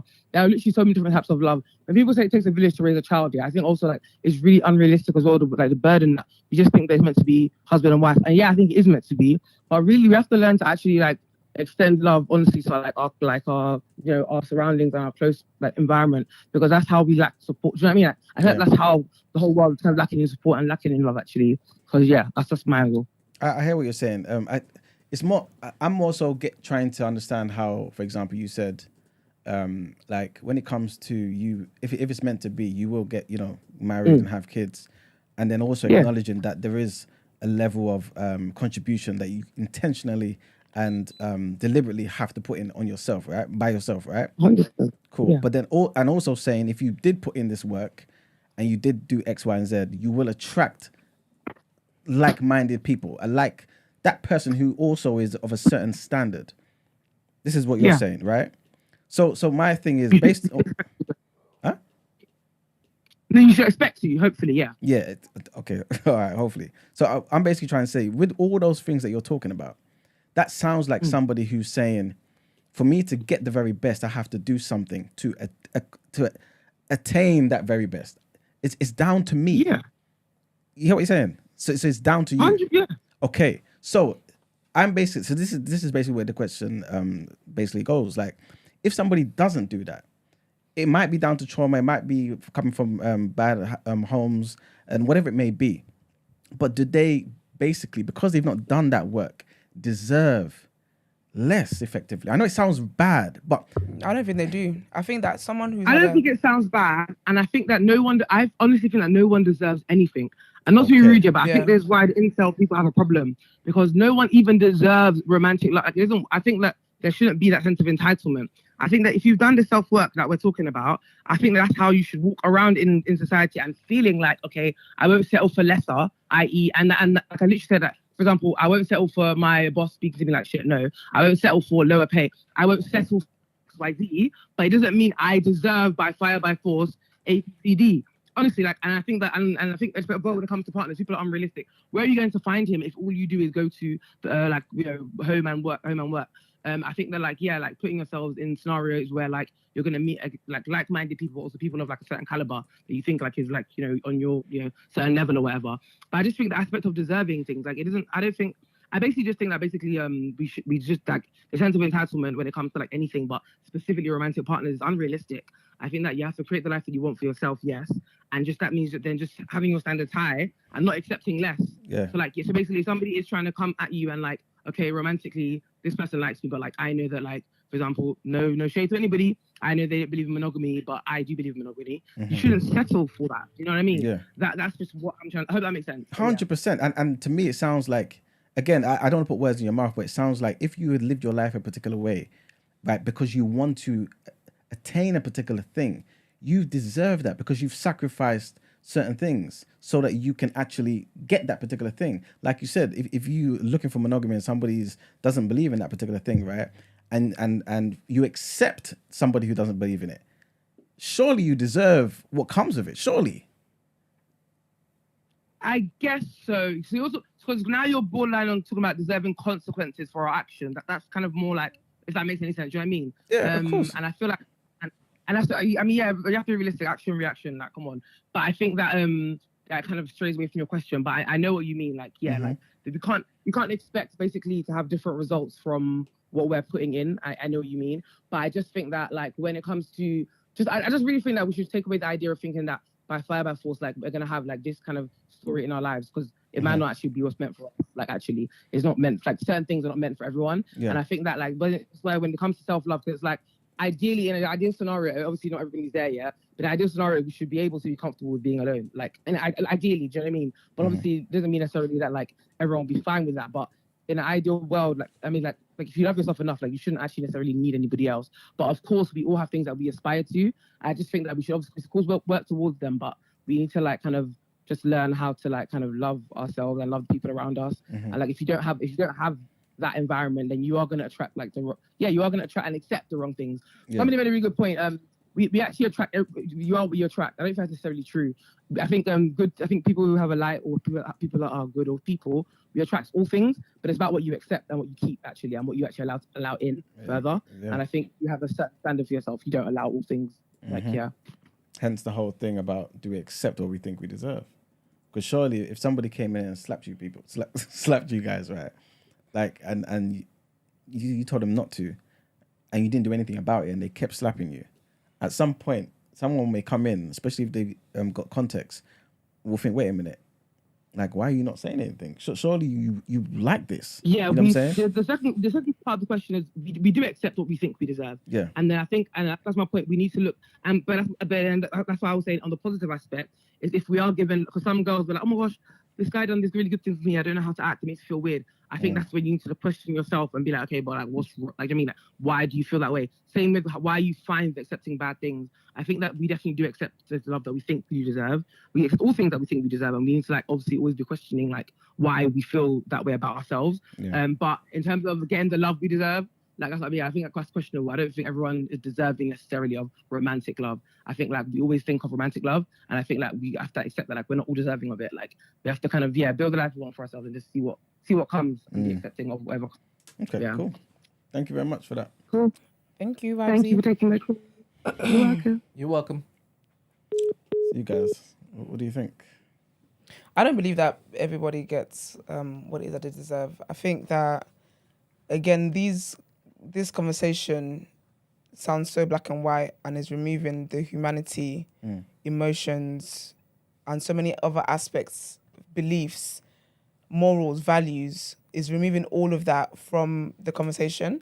And those things will be present when it is, like, in realistic situations that are actually happening. I don't believe that somebody who has had a difficult childhood for whatever reason, that means that the lot that they're destined to have in life is a poor relationship, because they haven't had the luxury. Being able to work on yourself is a luxury. They haven't had the luxury of working on themselves. I don't believe that. I don't believe that because you've always had bad partners, that means you don't deserve something that's good. You don't deserve to meet somebody that's kind. You don't deserve to meet somebody that loves you because you're bringing 40% to the table and I suppose they're 100%. I don't believe that you're then unqualified to receive that love because you've only worked on yourself 40% of that. I don't believe that. So sorry, Kola, 1 second. So if for example, it's like being chosen for a particular thing. Let's just say we're an athletics team and you turn up 40% for training, right? You've got the potential and all that, right? And you got to a certain level with everybody in the room, but you turn up 40% for training, right? Do you feel like you deserve to start the race ahead of somebody who turned up 100% of the time? Well, this is the case in point. I'm saying in that the conversation is being had black and white. What you've talked about is different. Training for athletics is different to the cards that life deals you outside of things that you can't control. You're training 40%, you've got control over that. You know what it takes to qualify to get to that competition, and you didn't do that. With life, you don't know what it is that how you can qualify to get certain things. And there's people that are very qualified for certain things that still don't get it. There's people that are unqualified that still get it. So this is why I say that life is just, it's about if it's in your destiny. And I don't believe, I think Stacey said in the chat that your hard work or your personal work and whatever cannot rewrite destiny. I believe that as well. Destiny. I think you can be better prepared for when you get when you get what's in your destiny. But I don't believe that any self-work and hard work that you do can rewrite what it is that's been written. But again, but that's what's missing. Destiny makes you a victim. No, it doesn't. But no, it doesn't. Let me tell you why it doesn't. Like, but this is why it gets. But this is why, again, the conversation is too black and white for me to want to engage like that. Because again, That is to do with values. My morals, my values. I'm a Christian. I believe in God's destiny for me. But if you're somebody who doesn't believe in that, you're not going to understand why I believe that. Do you know what I'm trying to say? So Hi guys. it's tricky. Morning, caller. Sorry. Morning, guys. Black Rob here. Morning. Morning. I'm all over the place. I had a couple of things I wanted to say. So based off of just the thing that you guys were just discussing when I was on hold, you're talking about how, because I know you used stuff like romantic relationship a lot of times is luck and destiny and stuff like that. And a lot of times that kind of, it's almost like in contradiction with free will, because if you have free will, then you can shape your destiny. I think the different schools of thought in the discussion I'm hearing is, are you a byproduct of just that kind of external forces and you're just going with whatever happens, or do you take control of your destiny and can you can actually influence outcomes? And I think that's kind of what I'm hearing, slightly different differences. And also, I want to go back to like the whole thing of what vibes he was talking about, because I found it quite interesting. I always find that when it comes to the realm of romantic love, it's like the only thing that I see a lot of people have a sense of apathy for in terms of the way they approach it. So if I told I was having a discussion with actually one of my sisters, I was like, when she wanted to go for a job, I was like, do you use the same whatever you want to call it, that you apply for a job that you use in your romantic relationships? Because if she said she wanted a job and she said, what will be, it's in God's hands. Just it is what it is. Like, life just does whatever. If I get the job, then it's for me. Or are you gonna go for it? Do everything you can. Dress up, like make everything the you can application. Yeah, exactly. But then when it comes to a romantic relationship, everyone's like, oh well, here's why it is. Like, I think there are things that you can do, and you can actually put yourself in positions. I always hear girls talk about Ciara's prayer, but Ciara's a grafter. Do you know she was making herself, like, I saw interviews and she put herself in the right position she wanted him. She knew that she was going. She went for him, for Russell Wilson. You know what I'm saying? But a lot of people may see that as pick me, whatever. But at the end of the day, a lot of these so-called pick-me's sometimes get picked above maybe the people that are better suited for the person, because they were a bit more audacious and a bit more forthcoming in the way that they approach relationships, and they were less apathetic to how they approached relationships. And this is not just for girls, for guys as well, by the way. So I don't want to make this a gender thing, because you also see guys, but I think sometimes guys, you see some guys that are just like, girls are quite vocal about what they want. So guys, if a guy's not doing the right things, if he's not charismatic, if he's not, maybe he's not tall, but he's got money, or if he doesn't do the right things, if he hasn't got a good personality, if he's not taking care of himself, he's etc. Like, guys know what to do to give themselves enough options so that in the dating market they can at least have a good chance at finding the right partner. But it's not, as I said, it's not a gender thing. So, but apathy is a problem if you want to get the best results. And whenever I keep hearing it is what it is, what will be for me, that sounds good, but it just sounds apathetic. And when you have apathy, you will not get the top results, because for every person that has apathy, there's someone else that goes, yeah, it is what it is, but boy, I'm going to the gym. Boy, I'm going to networking events. Boy, all these, I'm looking for guys that are like this, or a girl that's like that, and I'm going to put myself forward. Oh, that guy's handsome, but everyone says, oh, I'm going to go for him. Or that girl's, and I'm in church, and the lead of the choir, he's a good-looking single guy, and everyone's fawning over him, but I'm the one that's going to go and ask for a little ride home. Do you know what I mean? I'm going to be that person to go above and beyond. Everyone else will call her a pick me, but you'll be catching the bouquet at our wedding. Yeah, hey. Facts. I agree with Hey, that. bros. Thank you for calling, man. Appreciate that. All right. Cheers, guys. Ben. Yeah. Cool. So,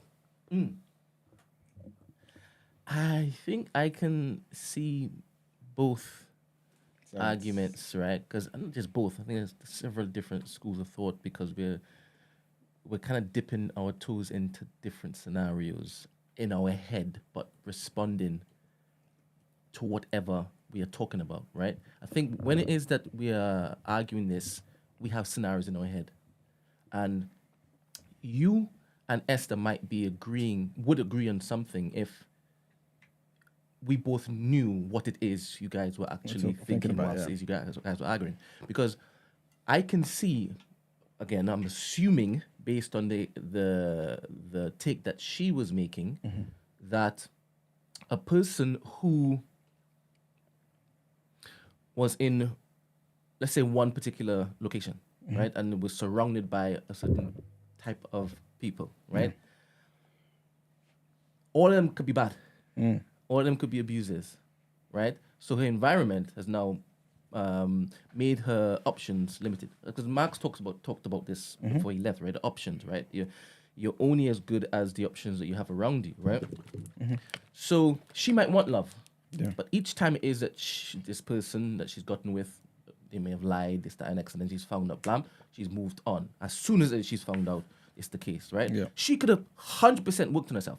Yeah. She could be ready for a good relationship. And in talking to this particular guy, she then finds out this is not for me. Yeah. And she then goes to the next one. But the location that she's in, there is nobody there that's good enough for what she deserves. Okay. But you would look at her path, her history, and be like, you attracted everything that you deserved. No, well, and the critical thing about what he said though is, to me, is narratives. Something happens, you bump your toe 5 times on a particular object, I'm bad lucky. You know, you get cheated on 10 times, maybe you dated 10 times, you get cheated on 10 times, all men cheat, all women cheat, you know? That's just a narrative. It is not the actual fact. You know what I mean? It's not the actual fact. And so it's important to kind of deal with what's the actual fact.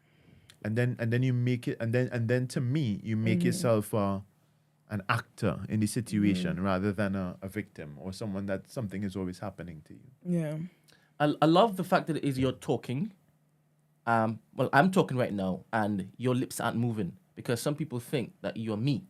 So before we continue, I love that this is now happening, right? All right. You're so silly. You've never wanted Brent on camera for time. So here's the best. So next best. What I'm essentially trying to say is if we deep what Vibes he said, the different types of love, right? There's different types of connections where this particular question could be responded in different ways. Do you understand? So if it is that we specifically talk to a particular type of love and a particular type of narrative, what's our response to that one? And then when we go into the next one, you might find, oh, okay, maybe we do get the love that we deserve. And then the next one, or maybe we don't get the love that we deserve. We'll find that it will flip. I believe, anyway. Yeah, I agree with you, but I think at the end of the day, I think it still boils down to, because it's just like anything, right? You've got to do like simulations of real life events, right? And ask yourself, ultimately, if you had to choose a particular side, what side are you going to pick? And this is why, obviously jokingly, right? But I said at the end, we can answer this question by asking what will happen between Mugs and Gina. Because obviously we're joking, right? But like, after you do that, I'll go to you afterwards. Okay, cool. Yeah. Because you get what I'm saying, like in the joking way. It's just kidding me, sorry, that Cheeky hasn't seen you in how many years, and this is what he does with you today. We haven't seen each other for like 5 years, and now he's just thinking I'm some You have a domestic. domestic, bro. That's great, man. Because like the way I see it is, to some degree, right? And I know I'm oversimplifying this, right? And I know this is not, you know, let's just say it was real, right? And again, I'm oversimplifying it. But to some degree, Mark is, for example, been himself. He's told you everything that he is, right? Right? And you've seen it. And you've told the world, I'm not interested. I'm not going back. If you went back. And things went left, I would deserve it. 100%. No, I agree though. But I also believe that if it went good, you deserve it too. Okay. That's how I see it. Because I feel like you would have done something in that thing that made you come up with that good result. Okay. And you're only going to get that good by being part of it. Do you get where I'm coming from? Yeah. I don't think it's fair for us to say, oh, the bad thing somebody doesn't deserve. But the good thing now, you know what I'm saying? Now, some people definitely don't deserve was good God, things. it was But I said destiny. that though. Yeah, I said that though. yeah. Like, there's people that don't deserve good things, and good things just keep happening to them. But at the same time, there's people that do deserve good things and good things don't happen to them. But I also feel like Well, wicked. Yes, but sometimes, again, like we're always going to find exceptions to every rule, right? But a lot of the time, when bad people or wicked people have these good things, they don't know how to use these good things. It can almost be a curse in your hand because you don't know how to utilize this blessing that's been given to you. So a certain weight may be on you because you're just misusing it. It's kind of like just having an amazing diamond in your house, right? And you're just sitting there, you're just using it as a bloody, I don't know, just something on the mantelpiece when you could really sell it and get yourself out of a council estate and buy 17 properties. And you know what I'm saying? Like, things could be better for you. You say that though, but that's some people.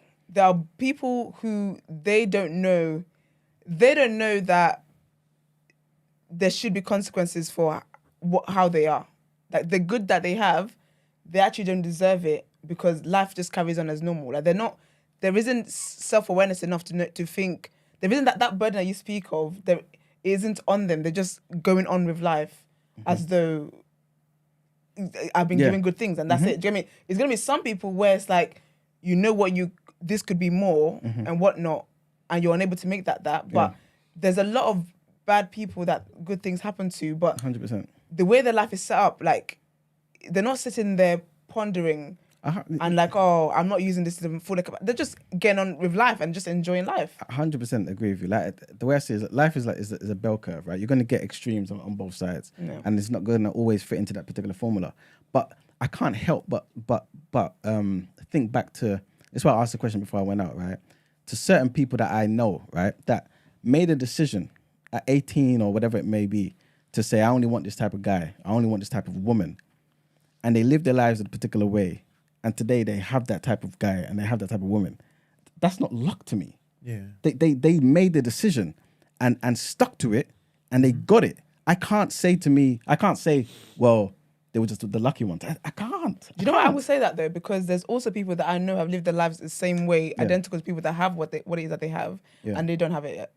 But and I'm saying like they've the same way that person's formula in which they lived and now they have whatever it is that they desire to have. Somebody else has that as well, and they don't have it. And because with this conversation, when I'm thinking about it, when I'm responding, I'm not just even thinking about relationships and stuff. There are people who work hard and invest in like good training so they can get a job, they can do this, and they apply in continuously, and they just haven't lucked out on that yet. But there's also it's not just work, you know. It's not just work. There is a part of life or a part of or experience that has to do with what we envision for ourselves and that vision, what you see yourself doing and being. Yeah. And so sometimes if you can't envision bigger, you might be working extremely hard, you know, but you can't envision yourself. So when you go into that interview, there is still a missing element. Yeah. And people would sense that there may be confidence that's missing. Yeah. There may be some other thing that's happening there. Because you don't really envision yourself in that role. You don't envision yourself being a CEO. Yeah. You just envision yourself in whatever other circumstance that you're in. So when you apply for that CEO role, there's some way in which you're sabotaging yourself. Yeah. And I think that the people that are in good relationships and good circumstances and their life expands financially or whatever else, they envision, they see before it happens that this is what I want for myself. This is what I can do. Yeah. You know? Good morning, caller. Morning, caller. Good morning, caller. Morning, people. Do you know you called in? It's Ed. Yes, Ed. What are you saying? You all right? Yeah, bless up. I'm good. How you all doing? All good, thank you. Thank you. Yourself? Yeah, all good here. I just wanted to drop my quick 2 pence or whatever you want to say, and just give my perspective from sort of being, I guess, what sort of the exception they're still sort of talking about, where sort of like you might not be putting in the work and you still manage to find it in that. So, like, I sit there and go, you know, I was not a loving person. I wasn't really, you know, built like that, or at least I didn't feel like I was built like that. And, you know, when I first sort of meet my missus, you know, I very much was in my head, I came with the vibe of, oh, you know, I'll eventually be what she wants. Like, eventually I'll just turn into that. Like, eventually I'll just grow out of all the dumbness I'm doing, all the effort I'm doing, all that. I'll just, you know, eventually figure it all out and it'll be fine. You know, she'll just be here and it'll be all right, you know. And every time I think like that, eventually something happens, I get found out and she'll be like, yeah, now you know what I want, time to go. And then I'll be like, all right, I promise this time I'll be all right, I got it. I think it took maybe probably like 3-4 years of back and forth, you know, on and off with her to eventually go, yo, like, I can't do this unless I got intent in my heart, unless I'm actually going to put in the work to do something about it. Like, until I'm able to actually go, why is it I'm not being the person she wants me to be? Why is it why I struggle so much to sort of, you know, be the version of myself that I know I can be, but I just am choosing not to, you know. And it sort of was, you know, having to take that time to you know, look, to reflect on myself, speak to people, therapy, all sorts of bits and pieces to sort of eventually go and start, you know, making that journey towards sort of bettering myself in that. And it's, you know, even then still obviously been ups and downs in that pathway as well. But, you know, I think literally it's, you know, I'm just lucky that she, for whatever reason, kept seeing something there to be able to be like, all right, I'll give him a chance this time around.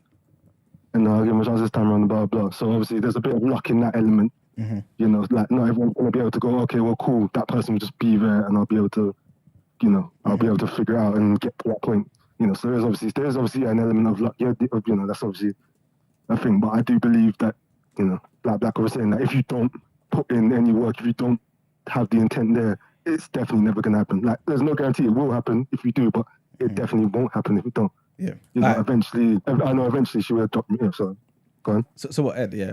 Do you feel like if your missus, like right now, have you got kids? Yeah. Okay. Yeah. Okay, beautiful, right? So you guys are happy, right? Cool. Yeah. So, okay, cool. So if your missus left you, do you think you deserve to be left? God forbid. Yeah, no, sorry. I meant prior to. Sorry, not now. Sorry, not now. Not now. Yeah, I meant before you fixed up. Before you fixed up. Yeah. Oh yeah, no, 100%. I know 100%. I tell her that all the time. Like how you, how you kept finding your way back to me. I don't know. Like it's like you know, like it's definitely. I definitely weren't worthy. In my eyes, I wasn't worthy. 100%. I said in the chat earlier, I didn't even fully love myself yet.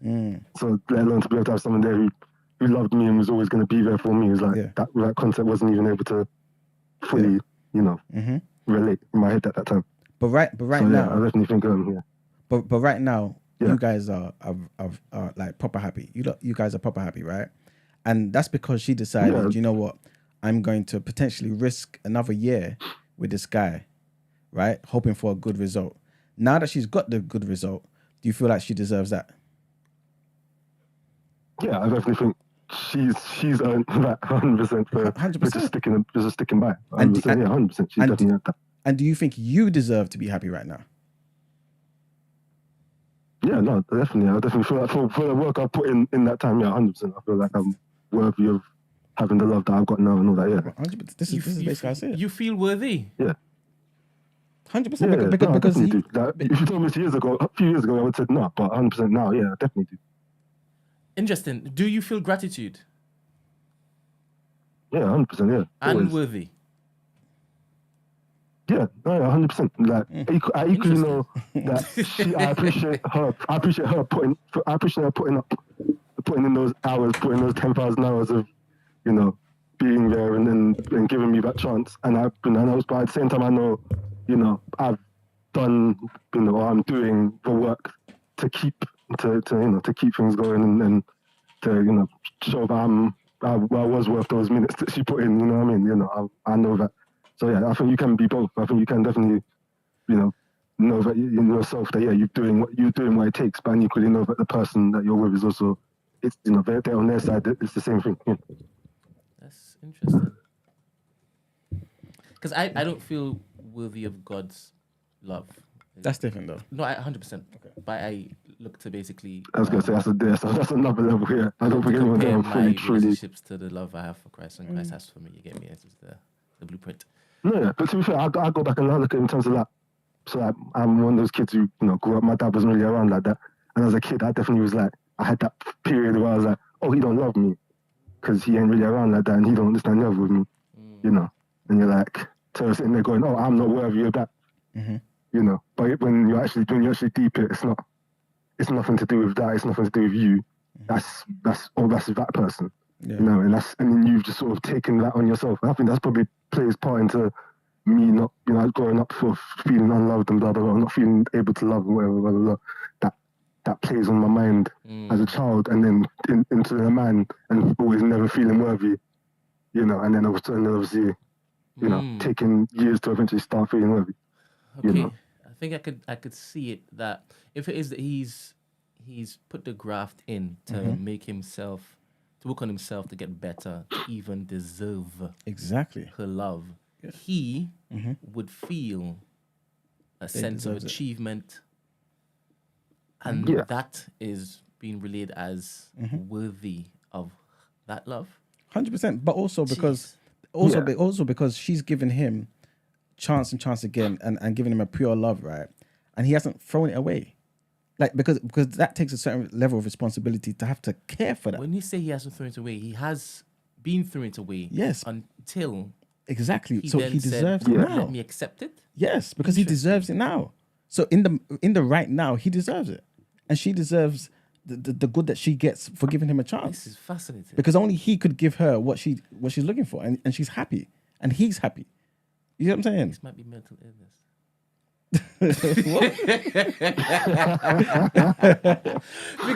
because we should be allowed that because we're human beings, right? We are complex.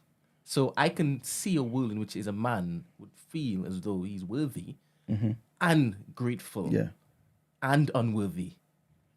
Okay, yeah. Okay. Yeah, I get that. Yeah, I get that. I love that, man. Thanks, Ed. Yeah, thank you very much for calling it, man. And well done. Well done. Salute. You deserve everything. Take it easy, people. Cheers. So, yeah. So I think, go on. Emmanuel. Yeah. Why are you smiling? Do you deserve the love that you have? 100%. Do you feel worthy?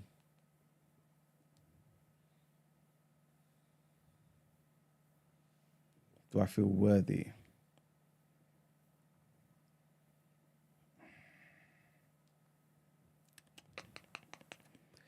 I'm thinking.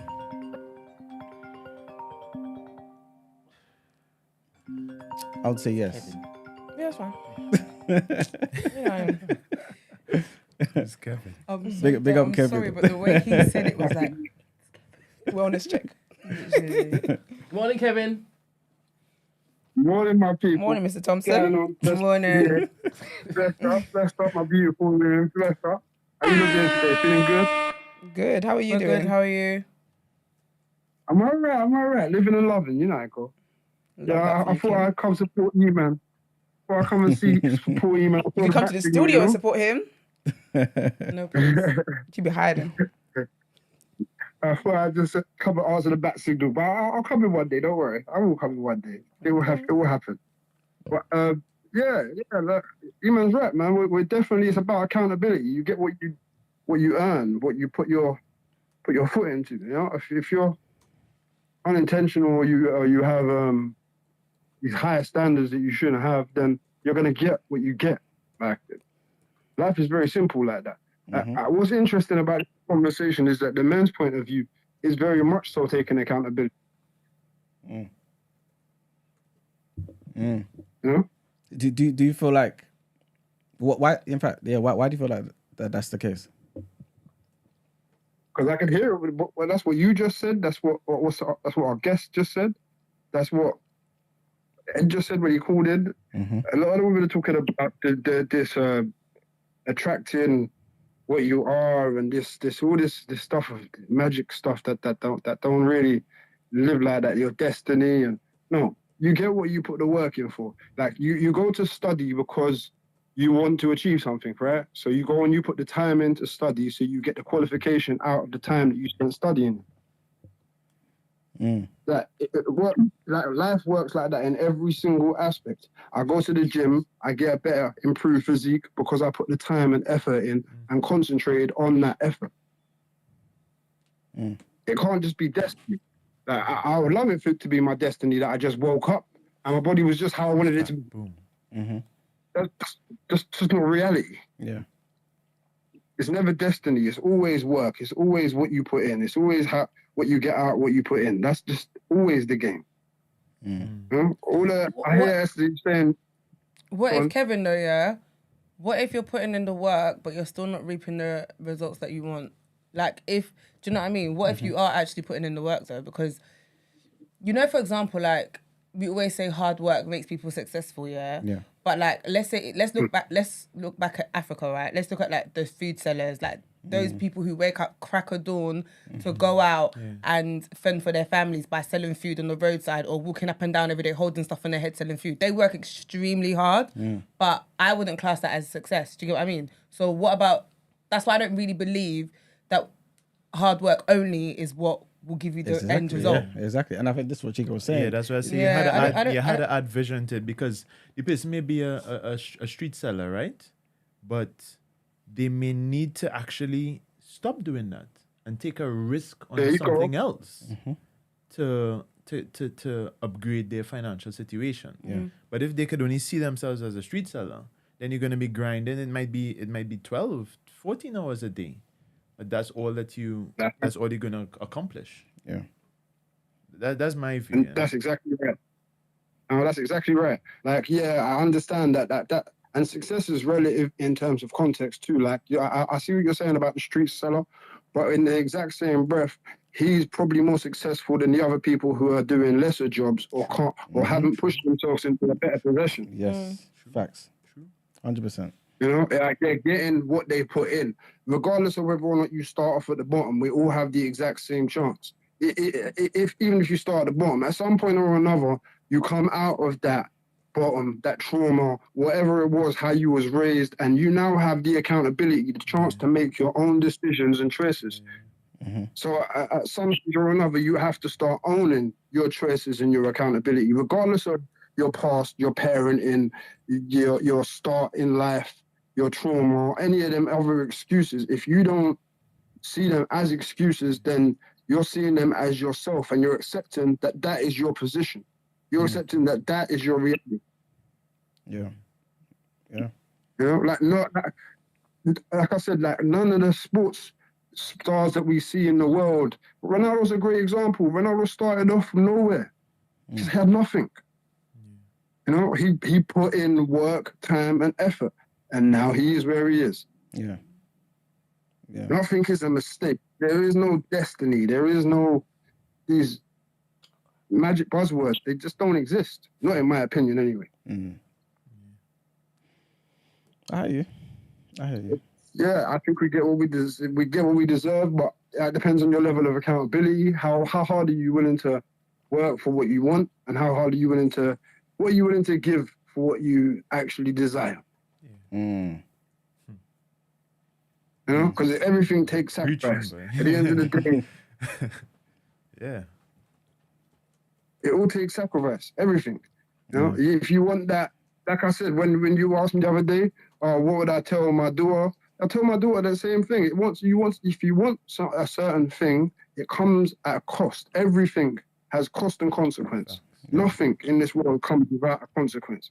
So you want that dude, you want to be with a Drake, then yeah, Drake's going to have other women too. Yeah, you best believe it. You're going to get what you deserve because that's what you chose. Hey, man. And don't worry, you give Marks a chance, man. Marks is all good, man. He's all right. Oh, shut up, man. Don't come and annoy me this Wednesday morning. Would you let your daughter date Marks? Oh, you're asking a question. Don't be silly. Yes, he would. If he will feel worthy that his daughter's dating Marks. Why? Because he's a killie. You feel worthy. Grow up, man. Worthy. Grow up.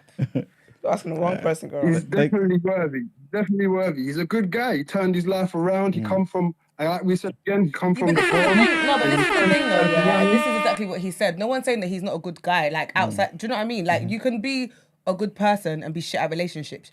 You could be a shit partner and a great dad. Do you know what I mean? Like you telling me that he's a good guy. What does that mean? Doesn't mean he's good in relationships. And I'm not sitting here saying that he's not a good guy. He told you he's a good youth. He even said it himself. But that's why something. people like him, like manage to worm their way into situations because you overlook it, right? Because they're a good guy, they're a nice person at heart. But obviously he's shown you who he is. Yeah. Do you get what I mean? Anyway. Thank you very much. That's on that. Thank you very much. Listen, I think what you lot don't understand, and what you lot keep laughing at is you forget that I'm seasoned in people like him. So trust me, I'm done. Not seasoned. But then that's an even better point. If you're seasoned, then Yeah, you so I'm understand done. that You can handle the it. I'm seasoned, meaning I'm tough, done. right? It's all right. It's okay. Like, do you know what I mean? It's not my first rodeo, but the last was the last, I beg. Thank you. That's so funny. So let me ask you a question. Let me ask you a question. If you're seasoned, would you say that in your experience that you've dealt with quite a lot of men who have stepped outside? I mean, I wouldn't say a lot because I haven't dealt with a lot of men, but the men that I have the men that I have, You're gonna stepped with. yeah. Does that make sense? Yeah. Yeah. Yeah, go on. Yeah. What the men that you have stepped outside? Yeah. Well, then doesn't that show you that the majority of men are gonna do that anyway? Yeah, but remember, I'm not Esther. So No, I'm not. You're No, a why very am I in it? no, in the sense where he's not talking to. I'm not. Yeah, you're- Kevin at me with your chest, man. No, No, bringing Jill into this. no, and then he's not coming for you though. I think he's. When I say I'm not Esther, I mean She's saying she believes that. I believe. Yeah. I'm not oblivious. But the to thing is that. that he knew that when he asked. He's definitely come for me. He knew that when he fair asked you. enough. That's why 'Cause he he was knows like, that I'm not on this. do you know what I mean? If you want to ask me, Kevin, ask me. I believe what I believe in it, and the people that I am with reflect that. I attract. So I'm gonna ask you then, Esther. I'm gonna ask you. So have the majority of men that you've been with in a type of relationship, you've experienced cheating before, right? I have, but not the sample size is the minority. What, in the men that you've dealt with? Yeah. I've fair dated enough, very, that's very for you. wholesome, lovely, God-fearing men. I'm gonna tell you this, right? Even some of the most attractive women, the women that we would consider the most attractive women in the world, experience men stepping out on them in a regular. Yes, but that's also- wait, sorry,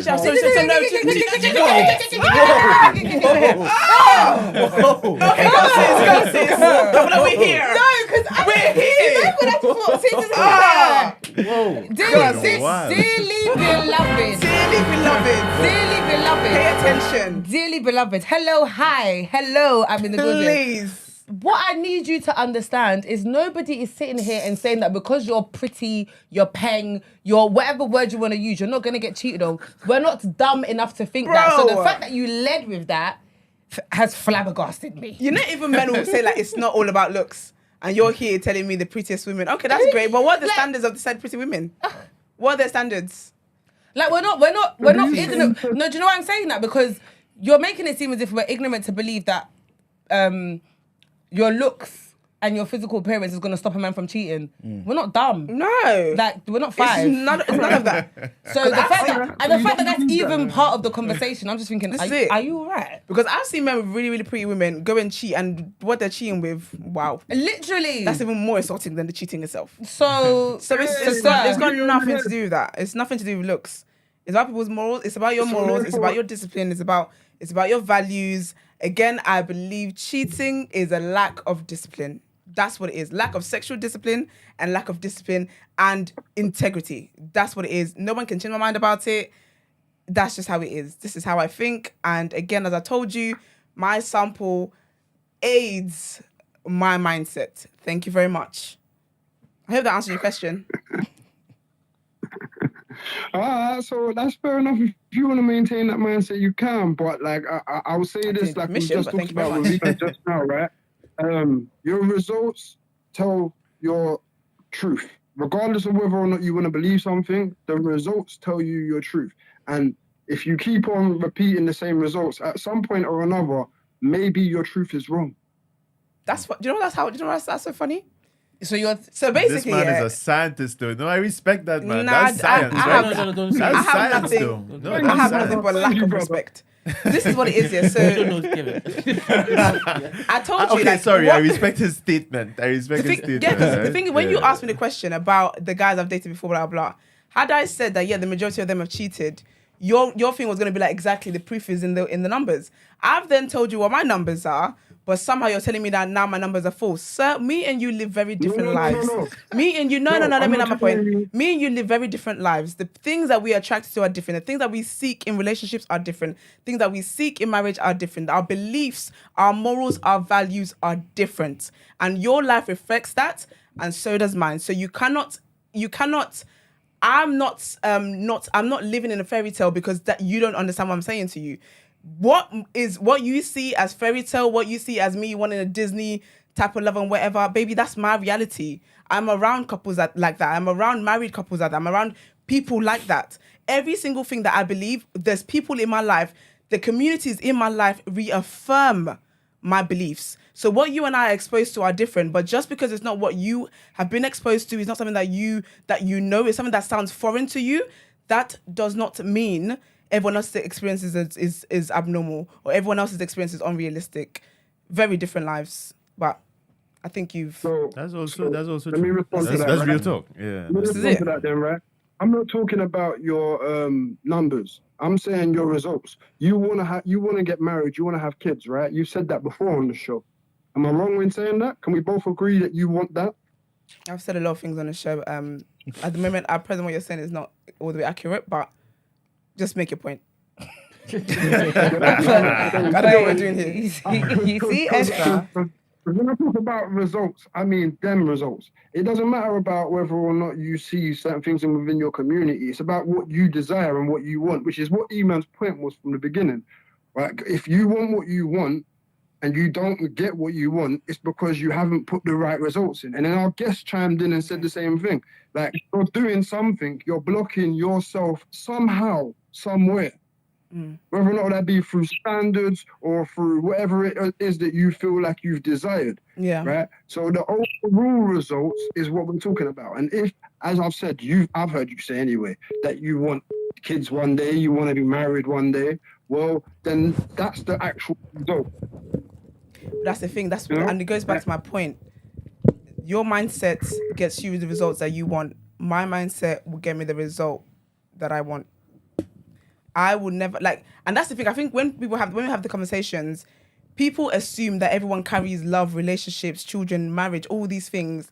That it holds the same weight to the person as it does to you. So when you're then telling this person to lower their standards and be quote unquote realistic, it's based off how you feel like your life looks if you didn't have that. It's very different. But thank you very much for your lovely assumptions. No, I'm not. It's all very far from I true, don't even and I want to get don't married. wish to correct the parts that are untrue. So we'll just say that. I'll say this. I'm a man. I don't even want to get married. And Eman knows this already. I've told Exactly. So we've why spoken about this earth before. would I listen to somebody who doesn't want to get married about how I'm going to find a husband? Case in point. This is why I don't take advice from... I'm And then very comes selective back. about who I take advice from. Baby, this is all projection I'm hearing. But thank you very much, Kevin. Yeah, we got another caller Take care. on the line. Thank you very much for calling. It's the All take the care other thing. people, then. Take care. Big up. Bless. Bye. Whoever was calling, you can call back in again. See ya. Downtown. Good morning, caller. Good morning, caller. Nope. Hello? Oh, Yes, here we go. hello. Oh, sorry, I wanted to wait. I think I'm on a delay because I'm still hearing Kevin talk. It's good vibes. I'm really not going to stay long because I really want Maggie to call in. But I just wanted to say that, honestly, really no shade. Guys, you know how, black people are not on monolith, yeah? So, honestly, no shade. We don't have many spaces for ourselves, right? So, it's big up TDA, we're happy to be here, all that good stuff. Not to be rude or anything, yeah, but I had to ask a question in the chat. I was like, just to clarify, the standards, because basically, Kevin made a good point. He's a boxer, right? So what he's talking about, I've been a personal trainer in the past, so it's like, okay, there is a science when it comes to getting outcomes in life. The kids that came in the other day, they didn't just magically make it to Oxford. There's steps. But when it comes to romance and finding the right person and stuff, there is a bit of mixture of destiny and stuff like that, yeah? But I see what Kevin's saying, but I have to really ask the people in the audience, guys, we're not all attracted to killies.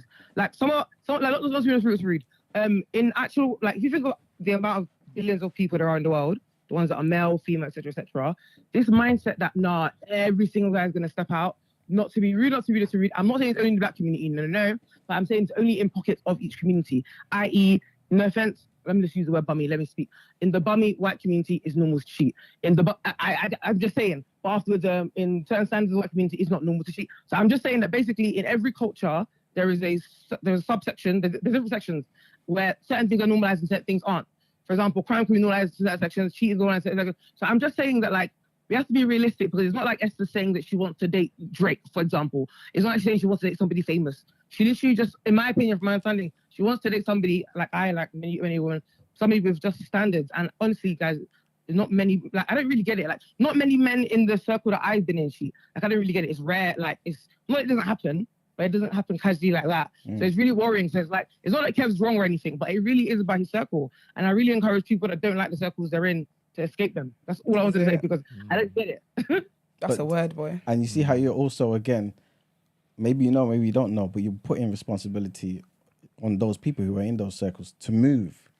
Do you get where I'm coming from? If they want better outcomes, they have to. They must. There you go. All right, yeah, thank you very much. I said escape the hood as banter, but obviously, if you want to say the hood, I mean, then the mentality. Yeah, because it's not, I don't think it's not right. Not all men, like, basically, the girls are so right that it's not that any girl is above being cheated on, no. But some men, and there's a big percentage, they are above cheating. They are. I don't know what to say to you. I don't know what to say. That's facts. Let Maggie call in. That's all, guys. Bye. All right, cool. Thank you. I love that, actually. Because some men are above that. Because again, for me, I feel like there's certain traits you wouldn't find in certain people. Because to them, that's a deep thing. Like, that's disgusting. They would never want that attached to their name. And it's about your morals and your values aligning with somebody. And if that does, you can't chat to me, man. You literally can't. And I don't carry marriage and love like that on my head, so I will be single every day. Then be with a cheater. Maggie, girl, you got 5 seconds. Because we have done what we needed to do. I think I'm above cheating. If somebody were to ask me, how about you? Excuse me, what did you say? I think I'm above cheating. Oh. How about you? Yeah, of course. 100%. It doesn't align with my values. Doesn't align with your values, yeah. No. Chike. You are not. What? Didn't you see how he was probably nodding his head at Kevin? No, I saw. He's a killie. I peeped when he first agreed with Kevin. He called my man a scientist. No, I said what he said was science. No. What the man said was science. Listen, he said if an experiment after that, if you're not getting the results of a particular experiment, it's not the facts. You have to readjust your reality. But that's the thing, science. though. The person you're agreeing with said my facts were altered, even though it's the same formula. I didn't say he was a scientist. I said it's science. I don't know the guy like that, right? But yeah. So you Shout out don't to think you're Kevin, above man. cheating, or do you believe all men cheat? Do I think that I'm above cheating? Yeah. Man, how are we here, man? How are we here? No, I don't believe all men cheat. Okay. I do not believe all men cheat. that's not what she asked you. She asked you, do you think... No. I'm sorry, did she stutter? I didn't look me dead in the eye as well as if he answered the question. I was looking at Did him like, she stutter? The you're dealing with? question was very clear. Do you think you're above cheating? And you went left. I spoke about... all right. Listen. It's a I yes spoke or about- no. I'm never coming to the show again. To be honest. I spoke about the vision, about what you envision for myself, and I envision a very wonderful married life for myself. I'll leave it at that, right?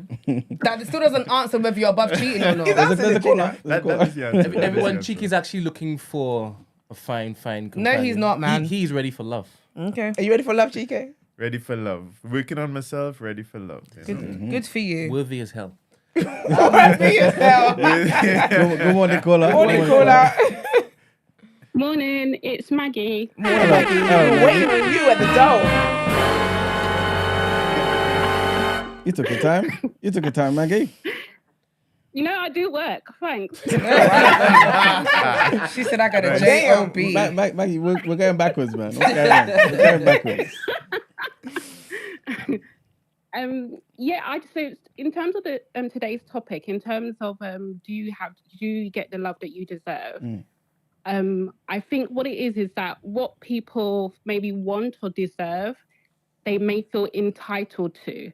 So I know that I can be the best person that I can be. I can work on myself. I can put out positive energy, all of that. But doesn't mean that I'm automatically going to get the partner of my dreams. And I think and I think Good Vibes actually said that on her call. And I think in terms of what your previous caller, Mr. Kevin, said about put in the work and you'll get the results. That can work to an extent.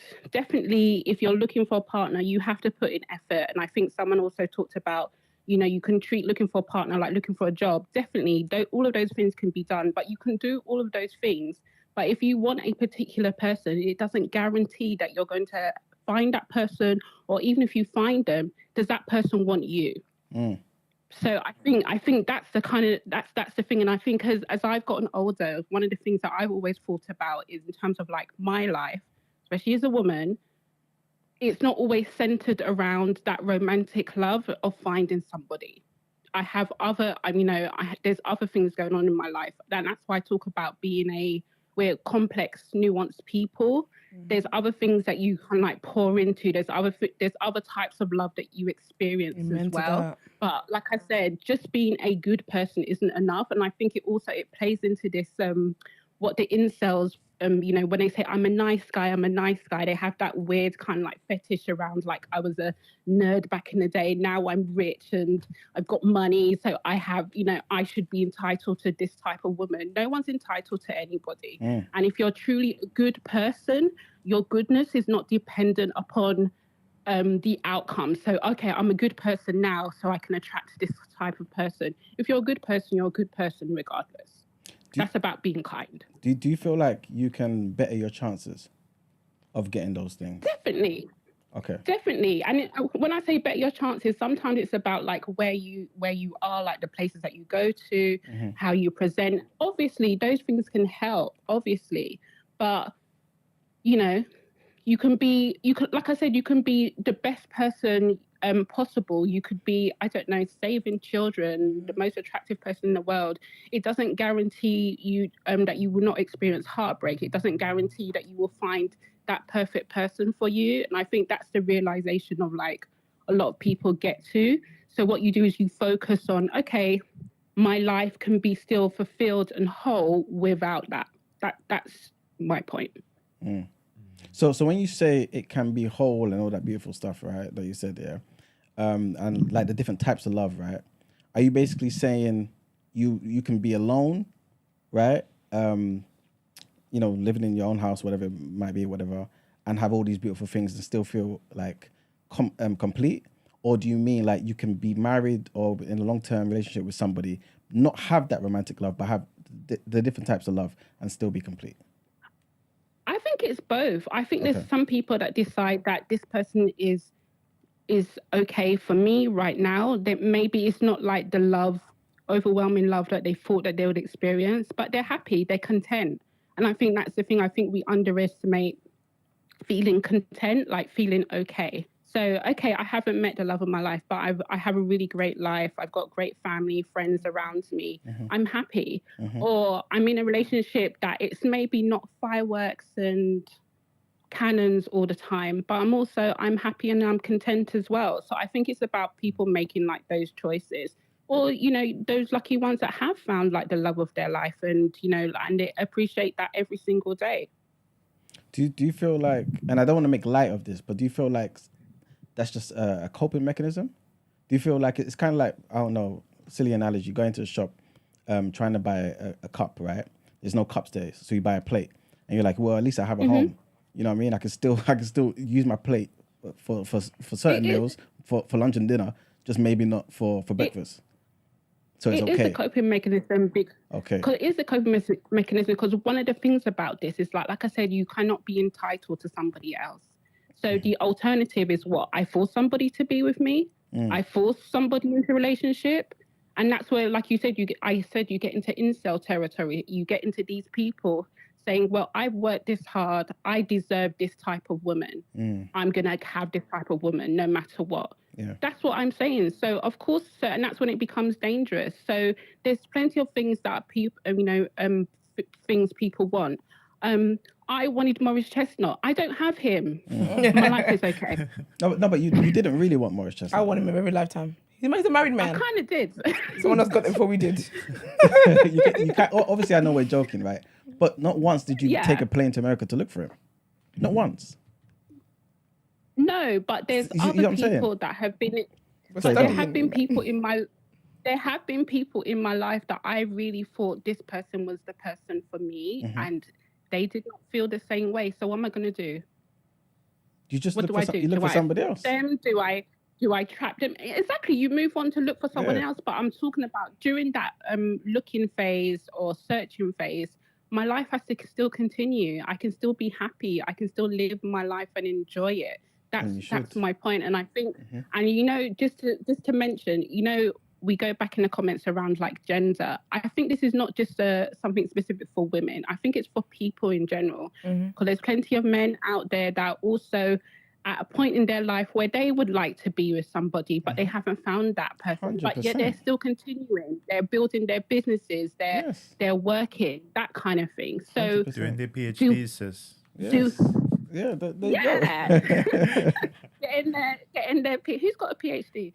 But they're working. So I think we should focus on the fact that, okay, while you're in that like love search, if you still want to look for it, because if you decide that you don't want to, that's also okay. Then your life can still continue on. Your life can still have meaning. You can still be happy and content. It doesn't have to center around looking for this one love that may or may not happen. Yeah, and I'm glad you mentioned about this being like not about women and stuff, because obviously in the chat someone just said sounds like we're just, this whole thing's been about women. It really hasn't. It hasn't. It's been about men and women. I mean, I don't understand. One of the caller have a dig for the pick-me's or something like that. That we'll be there like at the wedding, not holding the bouquet or something. Someone made a comment like Black that. Rob did. Yeah, but a lot of conversations though. We know this though. Listen, women live rent-free in men's heads. All right, so we know this. This happens all the time. Ain't nothing new. Ain't nothing new that the conversation center around women all the time. Personally, I don't think. Well, it wasn't intended to be centered around women at all, because at the end of the day, it's not like women are just going to be by themselves. Like, you need to find a man, and a man needs to find you. So this is both people. Like you said, there are men out there who are looking. They're actively searching. There's literally an article about the rise in lonely men and how the impact on society. But I'm just saying, like, let's talk about it more. I have one question before I go for Iman.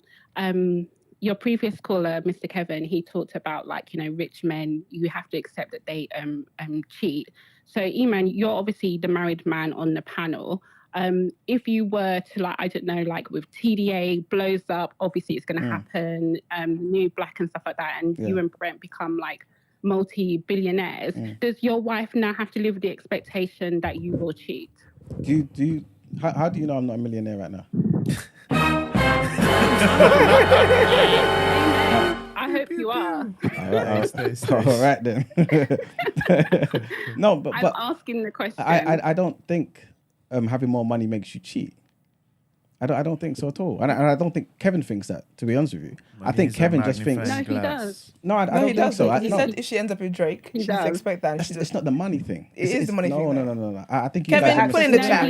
Let me articulate what I think. Because Kevin said any woman that wants to be with a rich man expects that. No, but I don't think it's just the money. I think what he's basically saying is any man who has multiple options, those multiple options may come because you have money. But you could be a poor man, a 10 out of 10 in everything else, and have multiple options. He would think that man would cheat too.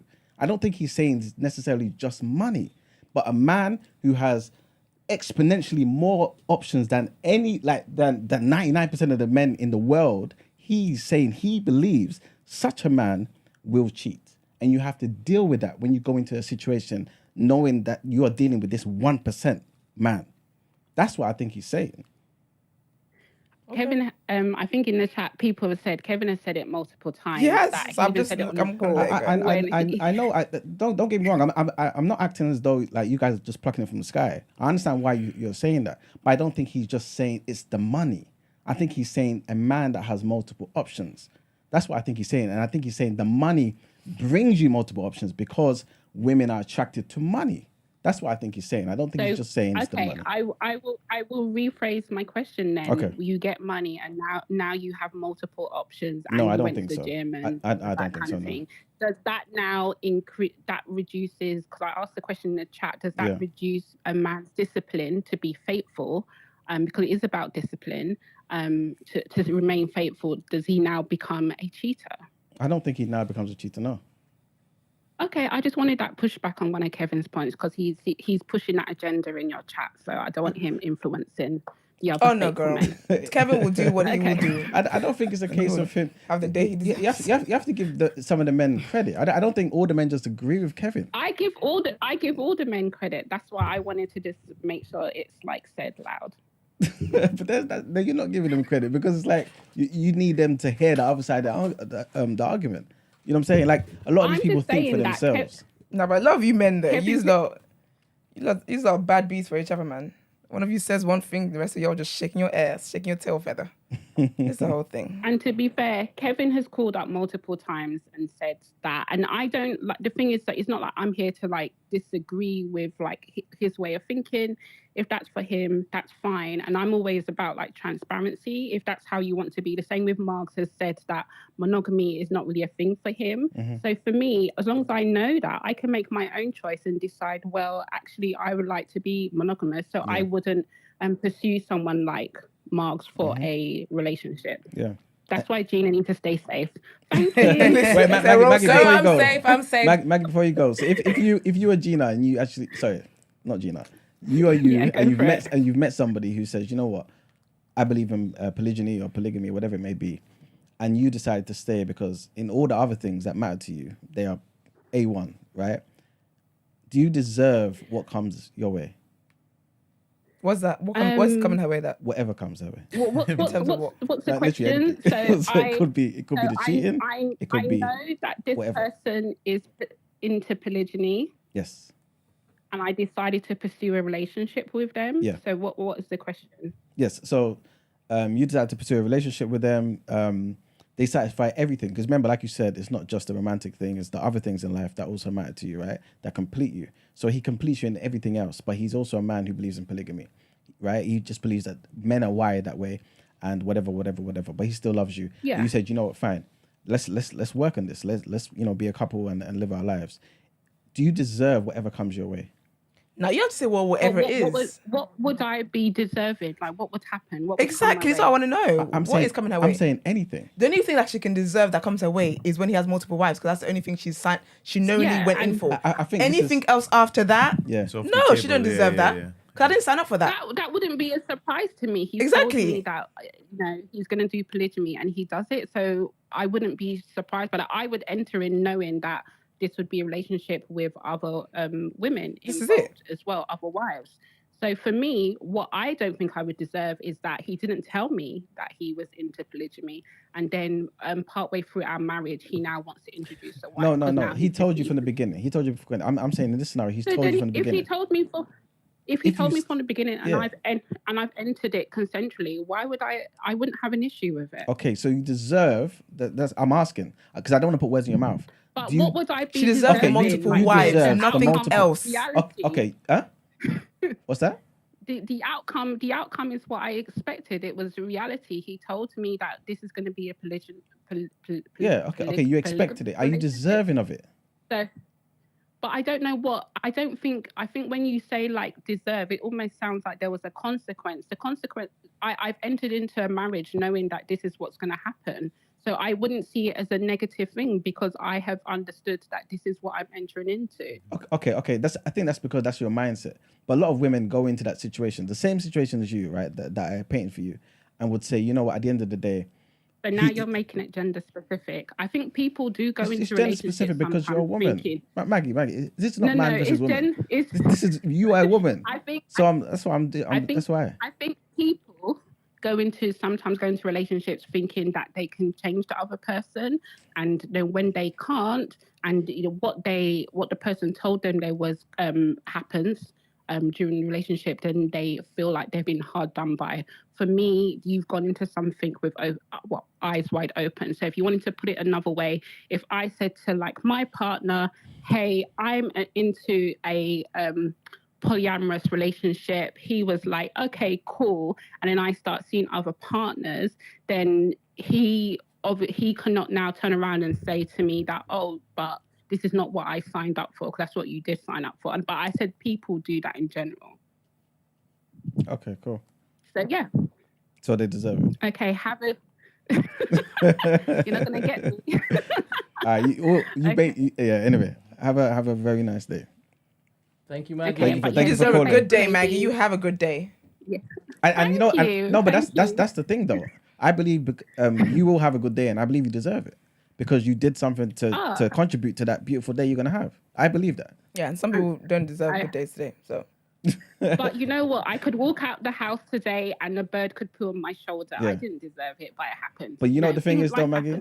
But the thing is, Maggie, I guarantee you 99.9% of the chance you will not be in a chat tomorrow saying a bird pooed on your shoulder. If it did happen. Yeah. It's not gonna happen. Why not?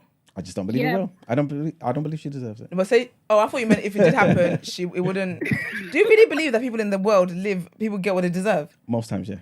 100%. And basically I think there's a lot of. Sorry, just one thing before I go. I work in a particular field. I work in corporate, and I just want to say that there's a lot of rich people.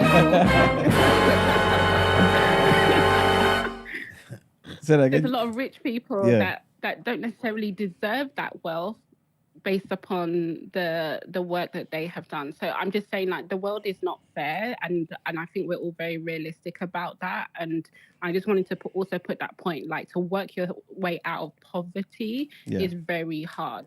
Just with like purely hard work, you do need external forces or help or whatever. Sometimes it's a bit of luck. Sometimes it's like other things that can happen. But I'm just saying, like, not everyone gets what they deserve, even when they work really hard. And I say that for like someone like my parents or even myself who work super hard, and I don't think I've gotten like half of what I think they should be deserving. 100%. But you guys work super hard and you deserve like all the success. Amen to that, girl. Just let her drop mic. She's made the. Thank you very much. Thank you, Maggie. You have a lovely day. Thank you very much. Have the days you do. Not everything you face can be changed, but you can't change nothing. I think thinking that people get what they deserve is such a wild mindset to have. It sounds. You know, the thing is, it sounds wild, but I think because of my views, especially as it pertains to like economics, right? I believe that there's just too many factors that go into any particular one thing. Too many things, and so at the end of the day, I feel like it just has to boil down to the effort you put in. I'm fully aware that not all good people get good things. I'm fully aware of that. But I can't live a life believing that then it's just based on luck and hope and that my life is just in the wind. I can't. I believe that everyone has to be able to contribute to something to change their tomorrow. Otherwise, I don't see the point in trying at all. So this is why, again, you may not get to where you're going, but you have to believe you can get there so that if you get half the way, it's better than staying dormant. That's how I see it. You know what I'm saying? Couple things. You have to.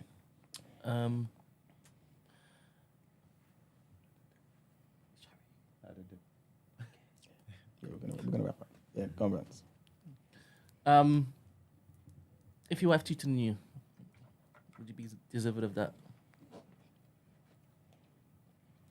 If I stayed, So if she cheated on you. No, I'm telling you, because again, I don't necessarily agree that every single thing. Because remember, like I said, it's a bell curve to me. I'm fully aware, like I said earlier, there's extremes. I know there's exceptions to all these rules. So this is why I gave two different questions. I know good people get things they don't deserve. I'm fully aware. I think everyone is. But I can't believe that there's nothing we can do to better a situation. I can't believe that. And so my thing is, if you are in a situation that's now your reality, unfortunately, That's now your reality. You are faced with decisions. And if you make a decision after that, and it happens again, and it hurts you and it cripples you, I think to some degree, we have to look at it being your fault. You know what I'm saying? As sad as it sounds, because I have to also, in that same position I'm standing saying that, with that same mouth I'm saying that, I'm quick to say, the person who left and has found better, this was all you. You did that. Do you get where I'm coming from? Yeah, but it speaks to after the fact, right? Yeah, of course. You had made a statement that you truly believe that everybody gets what they deserve. Exactly. Yeah. So first instance. No. I'm telling you why I have that view. It's kind of like this. I understand. You've told me already. Yeah. But that, never mind. How about slavery? What about slavery? Everybody who was basically carted off from Africa. Yeah. Did they get what they deserved? Again, it's the same And type this of is why I thing. said That's a scenario, complex argument. Every single But scenario. that is a complex argument. But you have to. Because I met someone, I wouldn't say with civilization, but I met someone from a civilization, it's not black. And they had been invaded. That particular city had been invaded by a foreign power, right? And I'm talking to them about it, and I'm like, oh, that's terrible that happened to you all, and so on and so on. And the person said, no, it's all right, because that was our fault. And I was like, what? What are you talking about? Like, these people came from nowhere, they invaded you, They said, we weren't unified. We didn't know about the modern world. We weren't keeping up to speed on what was happening, And they listed a series of, like, about 5 things that made the argument for why they believed it was their fault. And that was, like, the craziest thing to me.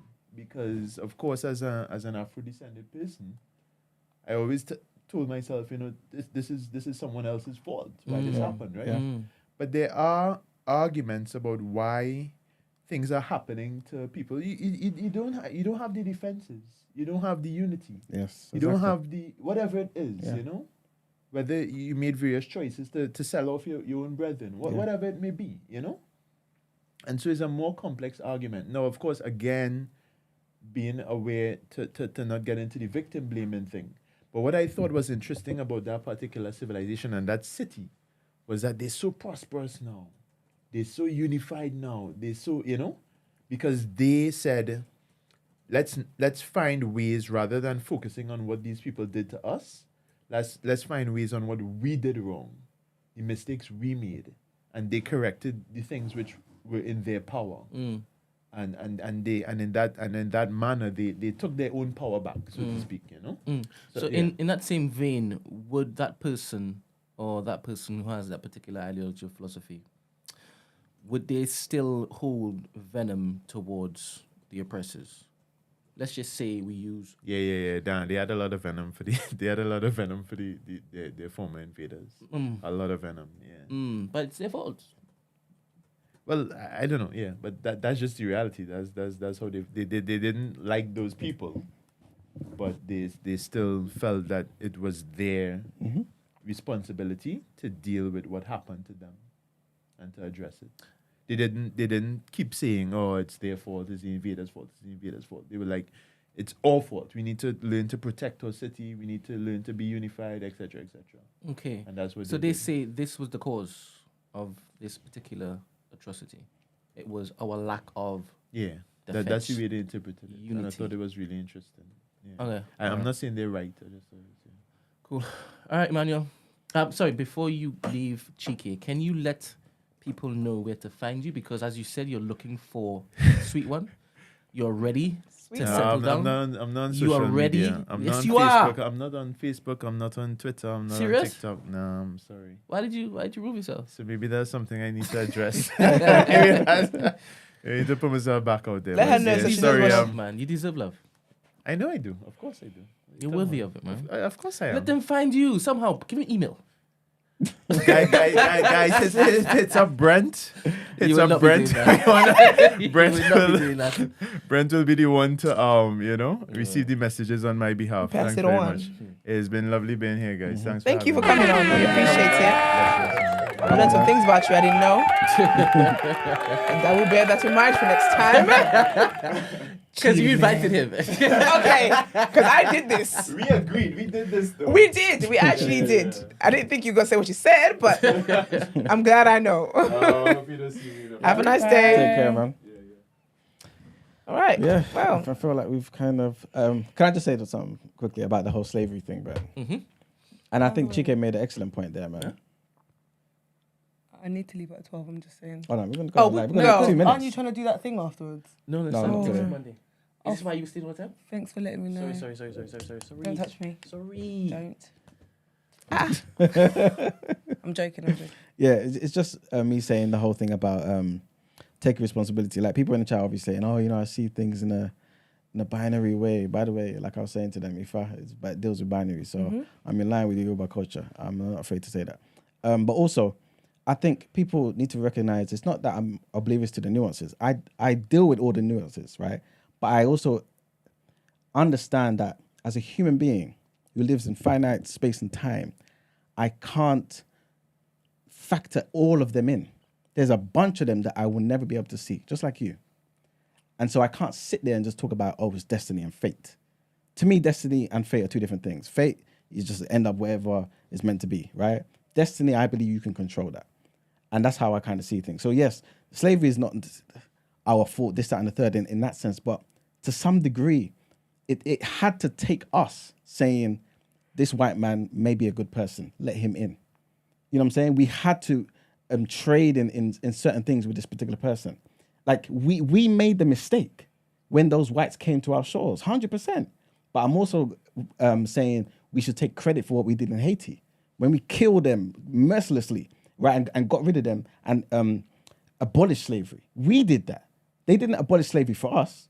We recognized what was needed to free ourselves. And we made a decision, freedom or death. And at that point, we decided what was necessary. You know what I'm saying? And so, again, it goes hand in hand. And my thing is, sometimes in life, we have to make it that simple. Otherwise, we won't do anything. That's what I'm basically trying to say. I'm fully aware. I'm not an idiot, right? There's extremes, there's exceptions. There's multiple exceptions to certain rules, right? Again, it's a bell curve. You're going to get extremes on both sides. But I think typically, most of us can, if not every one of us, can improve our situation. We may not be able to get to Jericho, right? But we can get to Turkey. You know what I'm saying? You know what I'm saying? Okay. But if somebody said, I can't go there, look at Justine. I can't be like her. I can't walk these 200,000 miles, right? And just stays at home, then you're just going to be whatever you are. That's it. You know what I'm saying? But you've got to try. No, I hear you. And that's basically what I'm trying to say. And I feel as though, again, looking at the people that came yesterday, this is why I asked all those questions about what they did, their routines, their schedules. You know what I'm saying? Because I feel as though if we follow that blueprint, even if your child is not going to go to Cambridge, they may end up in Warwick. They may end up in LSE. You know what I'm saying? But if they didn't do any of that, they will end up in a university that I will not name. You know what I'm saying? Because that's just the reality of life. So yeah, that's what I'm trying to say. I hope people understand because it's not complex.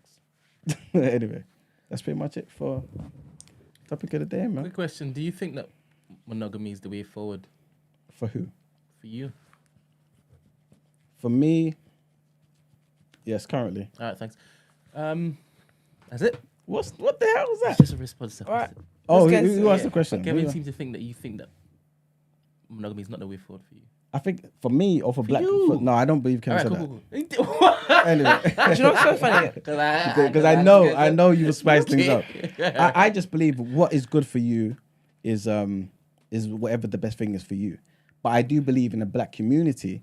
Again, I've said it before. I don't want us to go back a year. I do believe polygyny will heal and build many broken families. I do genuinely believe that. I don't believe it's for everybody because I believe you need to be a certain person to be able to actually do it, because polygyny is a wholesome thing.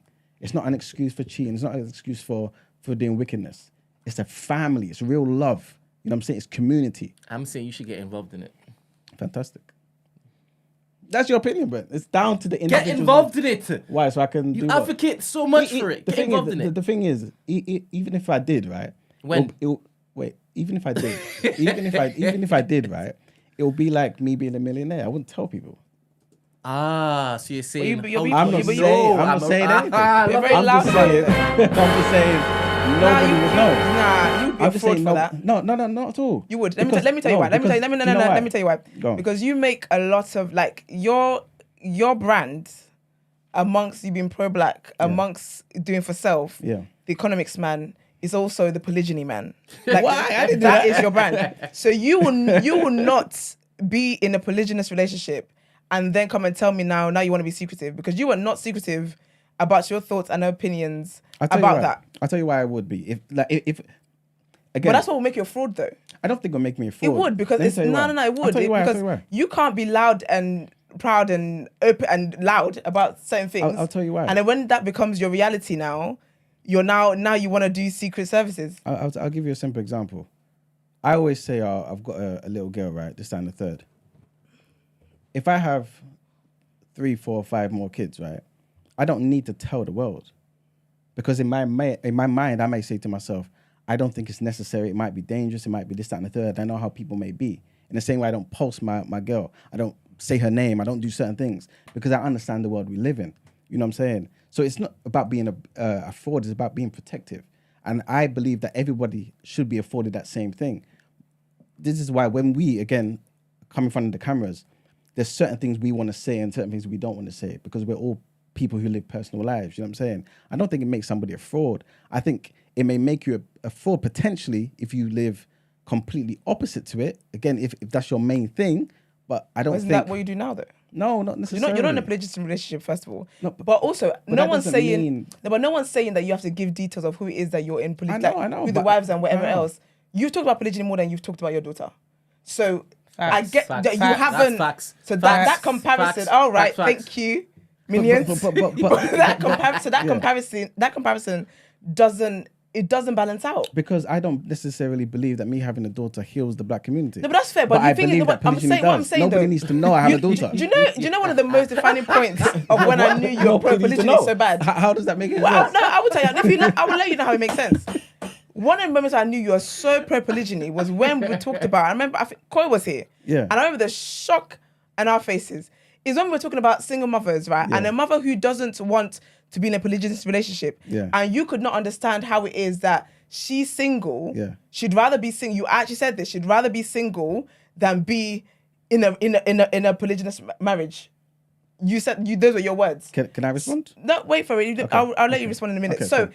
You've ridden so hard for polygyny from the start of this show that you cannot be in a polygynous marriage. Yeah. And then come here and not say, do you know what? All those points I bloody well made, which you were riding hard for. Yeah. And then say, do you know what? I'm in a polygynous marriage. That you're a fraud. Okay, two points. I want to hear it. 2 points there. 2 points there. I believe that people should be. No, in fact, I don't like to put my views on people. I believe people should be free to be wherever they want to be. What did you say? Yeah, I don't like to put. Yeah. My no, listen. I want you to understand. I want you to understand what I mean.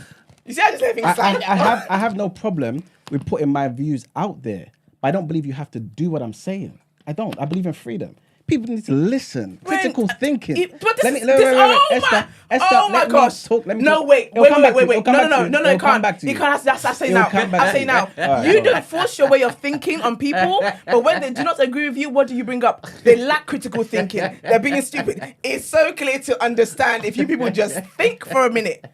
What are you talking? Case in point, you just did it. Esther. You just did it. Let me talk. Oh dear. I believe, the reason why I say that is because I believe it will be a beautiful and wholesome thing for those of us who have stuff to give to charity, because there are people who don't have.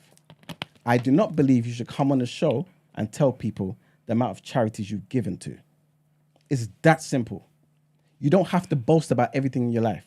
You don't need to promote everything that you're living in your life. Some things need to be and should be protected. We're acting like we don't know the type of world we live in.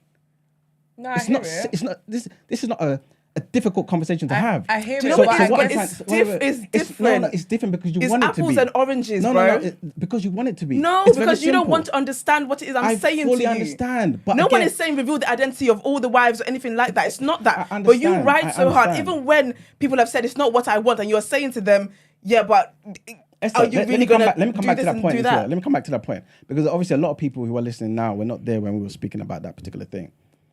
This is not me saying single mothers are crazy for not wanting polygyny. I know. Again, freedom. I believe in freedom, but I'm also asking the question. Remember, this was all based on me asking the question, right? Gina, I'm not sure. Yeah, Gina wasn't here at them times. Wasn't it? So it's me asking the question. As people who are aware that a lot of the problems in the black community is because we have single parent households. This is not me making things up. This is not me sending shots. Maggie, please listen. This is not me. No, because Maggie may think I'm sending shots. I'm not sending shots at nobody.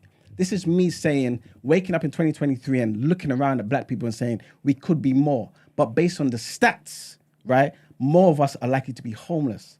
More of us are likely to have children than any other race that will go to prison, that will start uni and not finish, that will have poor jobs, that will have below earnings. And they attribute that because to many different factors, but a big thing is because 40% of our households are single parent households. Okay. I'm simply saying, right, do you not think in a situation, if we cared about community and we want to prioritize those particular things, is it wrong for someone to ask the question that if it would benefit your child that you join a family, right? So that that particular family can help you financially, so that the burden doesn't have to be on you. So that all the things that you have to show as a single parent, man or woman, this is not man versus woman, this, that, and the third. As a single parent, this is what your reality is. Because two can do more than one, right? I'm simply asking, is it that crazy for somebody to suggest to you that this could be for you? There's so many women out there who want to get married that never will. But let me be honest. And again, I'm not sending shots. It's me asking a question. But I don't understand. Yes. I'm still even with your explanation. I don't get how polygyny is going to fix kids not going to uni and stuff like that. Okay, I'll tell you how. Like I don't get how. Okay. It's because people are in single parent households. Yeah. So how by being in a polygamous relationship is going to do you know how a single parent household could contribute to somebody going to prison? Yeah, of course. Do you know how it contributes to somebody being homeless? I know, but I'm saying, how does me getting married to like being a second wife in someone else's relationship? I'm not trying to be difficult or condescending. I'm asking those questions just to make sure that you kind of agree with that particular thing first, and then say to you, because polygyny is a marriage, it's still a marriage based on love. It's still based on the other factors that people get married for, but it now prevents you from doing everything alone. A lot of the time, we end up in situations. You have to understand. Again, people may disagree with this, but marriage to me, marriage to me is not necessarily about the individuals who are married. I think it's about the kids. It's almost like again, people may disagree, but I think it's almost like your commitment to the community, because you're saying together we can be better for them. You know what I'm saying? And we can make decisions together for them, so that when they grow up, they can do the same thing to better the community. Marriage, to me, is not a selfish type of thing. It can be whatever you want it to be. But I believe the most successful ones are the ones where you see, typically, they prioritize their children and they do what's best for the children. You know what I'm saying? And that looks in like different things to different people, whatever, right? But that's what I'm basically trying to say. In those type of situations, you get a situation basically where that person is no longer shouldering the burden alone. That's all I'm saying. Okay. And that can solve a lot of the problems that we have in the black community. And if we go back in time, this is how nearly every African culture lived. I'm not saying we take on everything we did back in the day, but there are 10,000 tribes in Africa. And most of them live this particular way. This is not me trying to say people need to stop this men versus women thing. I don't see life that way. So men don't actually stop the men versus women 100%. thing. Men are the ones that need to stop it. Okay, fantastic. Men need to stop it. Women need to stop it, whatever. I, who is talking, I'm not doing no men versus. I don't care for none of that foolishness. This is just about what can each person do to make the black community better. And I was asking that question. That's all it is. We've heard you. Someone said, did your father have another wife? No, he didn't.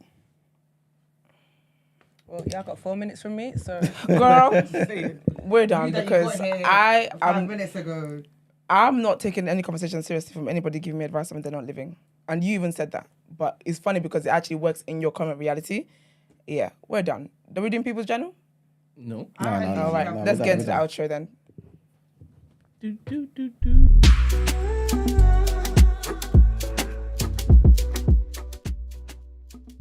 Yes. Do you think this works in the West, Emmanuel?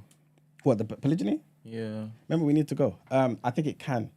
I think it will be more difficult because I believe that a lot of the men and women are not prepared for it. It's new for them.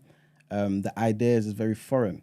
So it will take a lot of preparation because it can, if it's not done correctly, be more damaging, you know what I'm saying, than a failed monogamous one. It can be a lot more damaging. So but I do believe the rewards can be a lot more potentially if it's done correctly. But again, it's a change in the mindset. All right, so it's not feasible currently unless the mindset has been reversed to the antiquated mindset. No, I wouldn't call it reverse. Old mindset, because you said it's new, so it's the old mindset. No, I wouldn't necessarily say reverse to that. It can be a new version of the old. It doesn't have to be thinking like the old, like 1,000 years ago.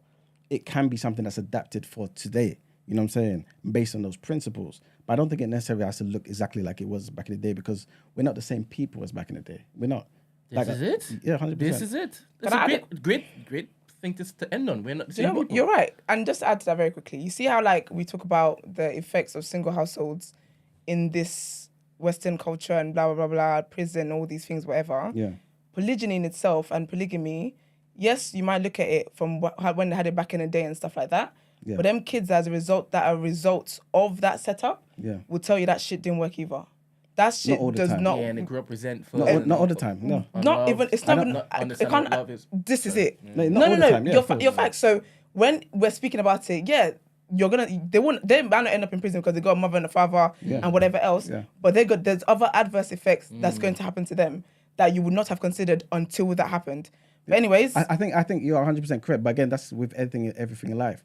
You know what I mean? Like, who am I to say, for example, that maybe having a house over your head, but maybe lacking some emotional intelligence is better than being in prison for 25 years? I don't know. But I'm just trying to say, in certain situations, right, we can't always gauge this, that, and the third. I'm simply saying it worked for us back then.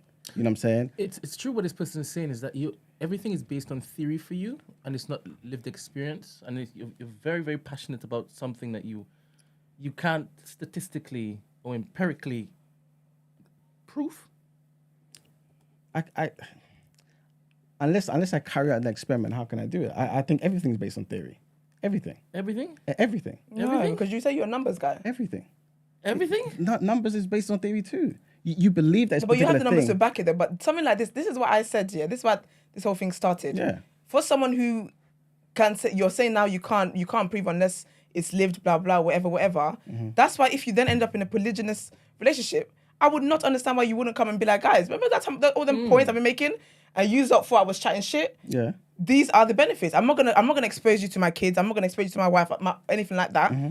But these are benefits tested and tried. Yeah, but I don't think if I didn't want to, it makes me a fraud. That's based my argument. Yeah, that's fair. But my opinion, it definitely does. For fraud.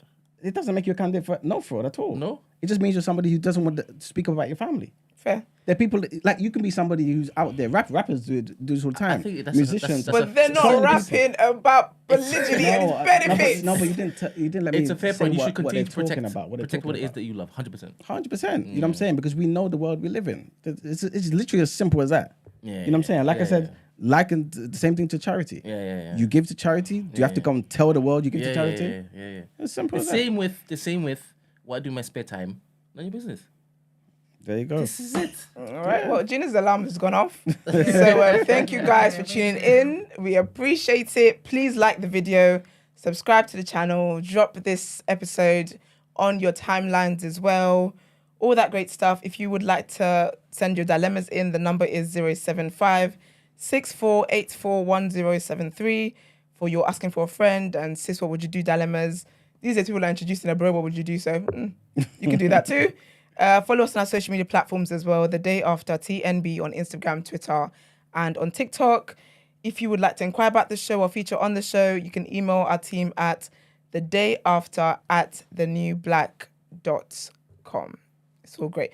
It's nearly Gina's event as well. So if you could go on her Instagram, is it in your bio? Yes, please. Thank you very much. Please. So yeah, see you guys there. Also, No Behavior this Sunday. That's gonna be lit. Look at the mic. I'm going to support my non-man. There we go. Thank you very much. Good. Love that. Support. Clarity. Yeah, Yeah, I think housekeeping. That's right. Big up Chike for Are you joining gonna us. be there, sir?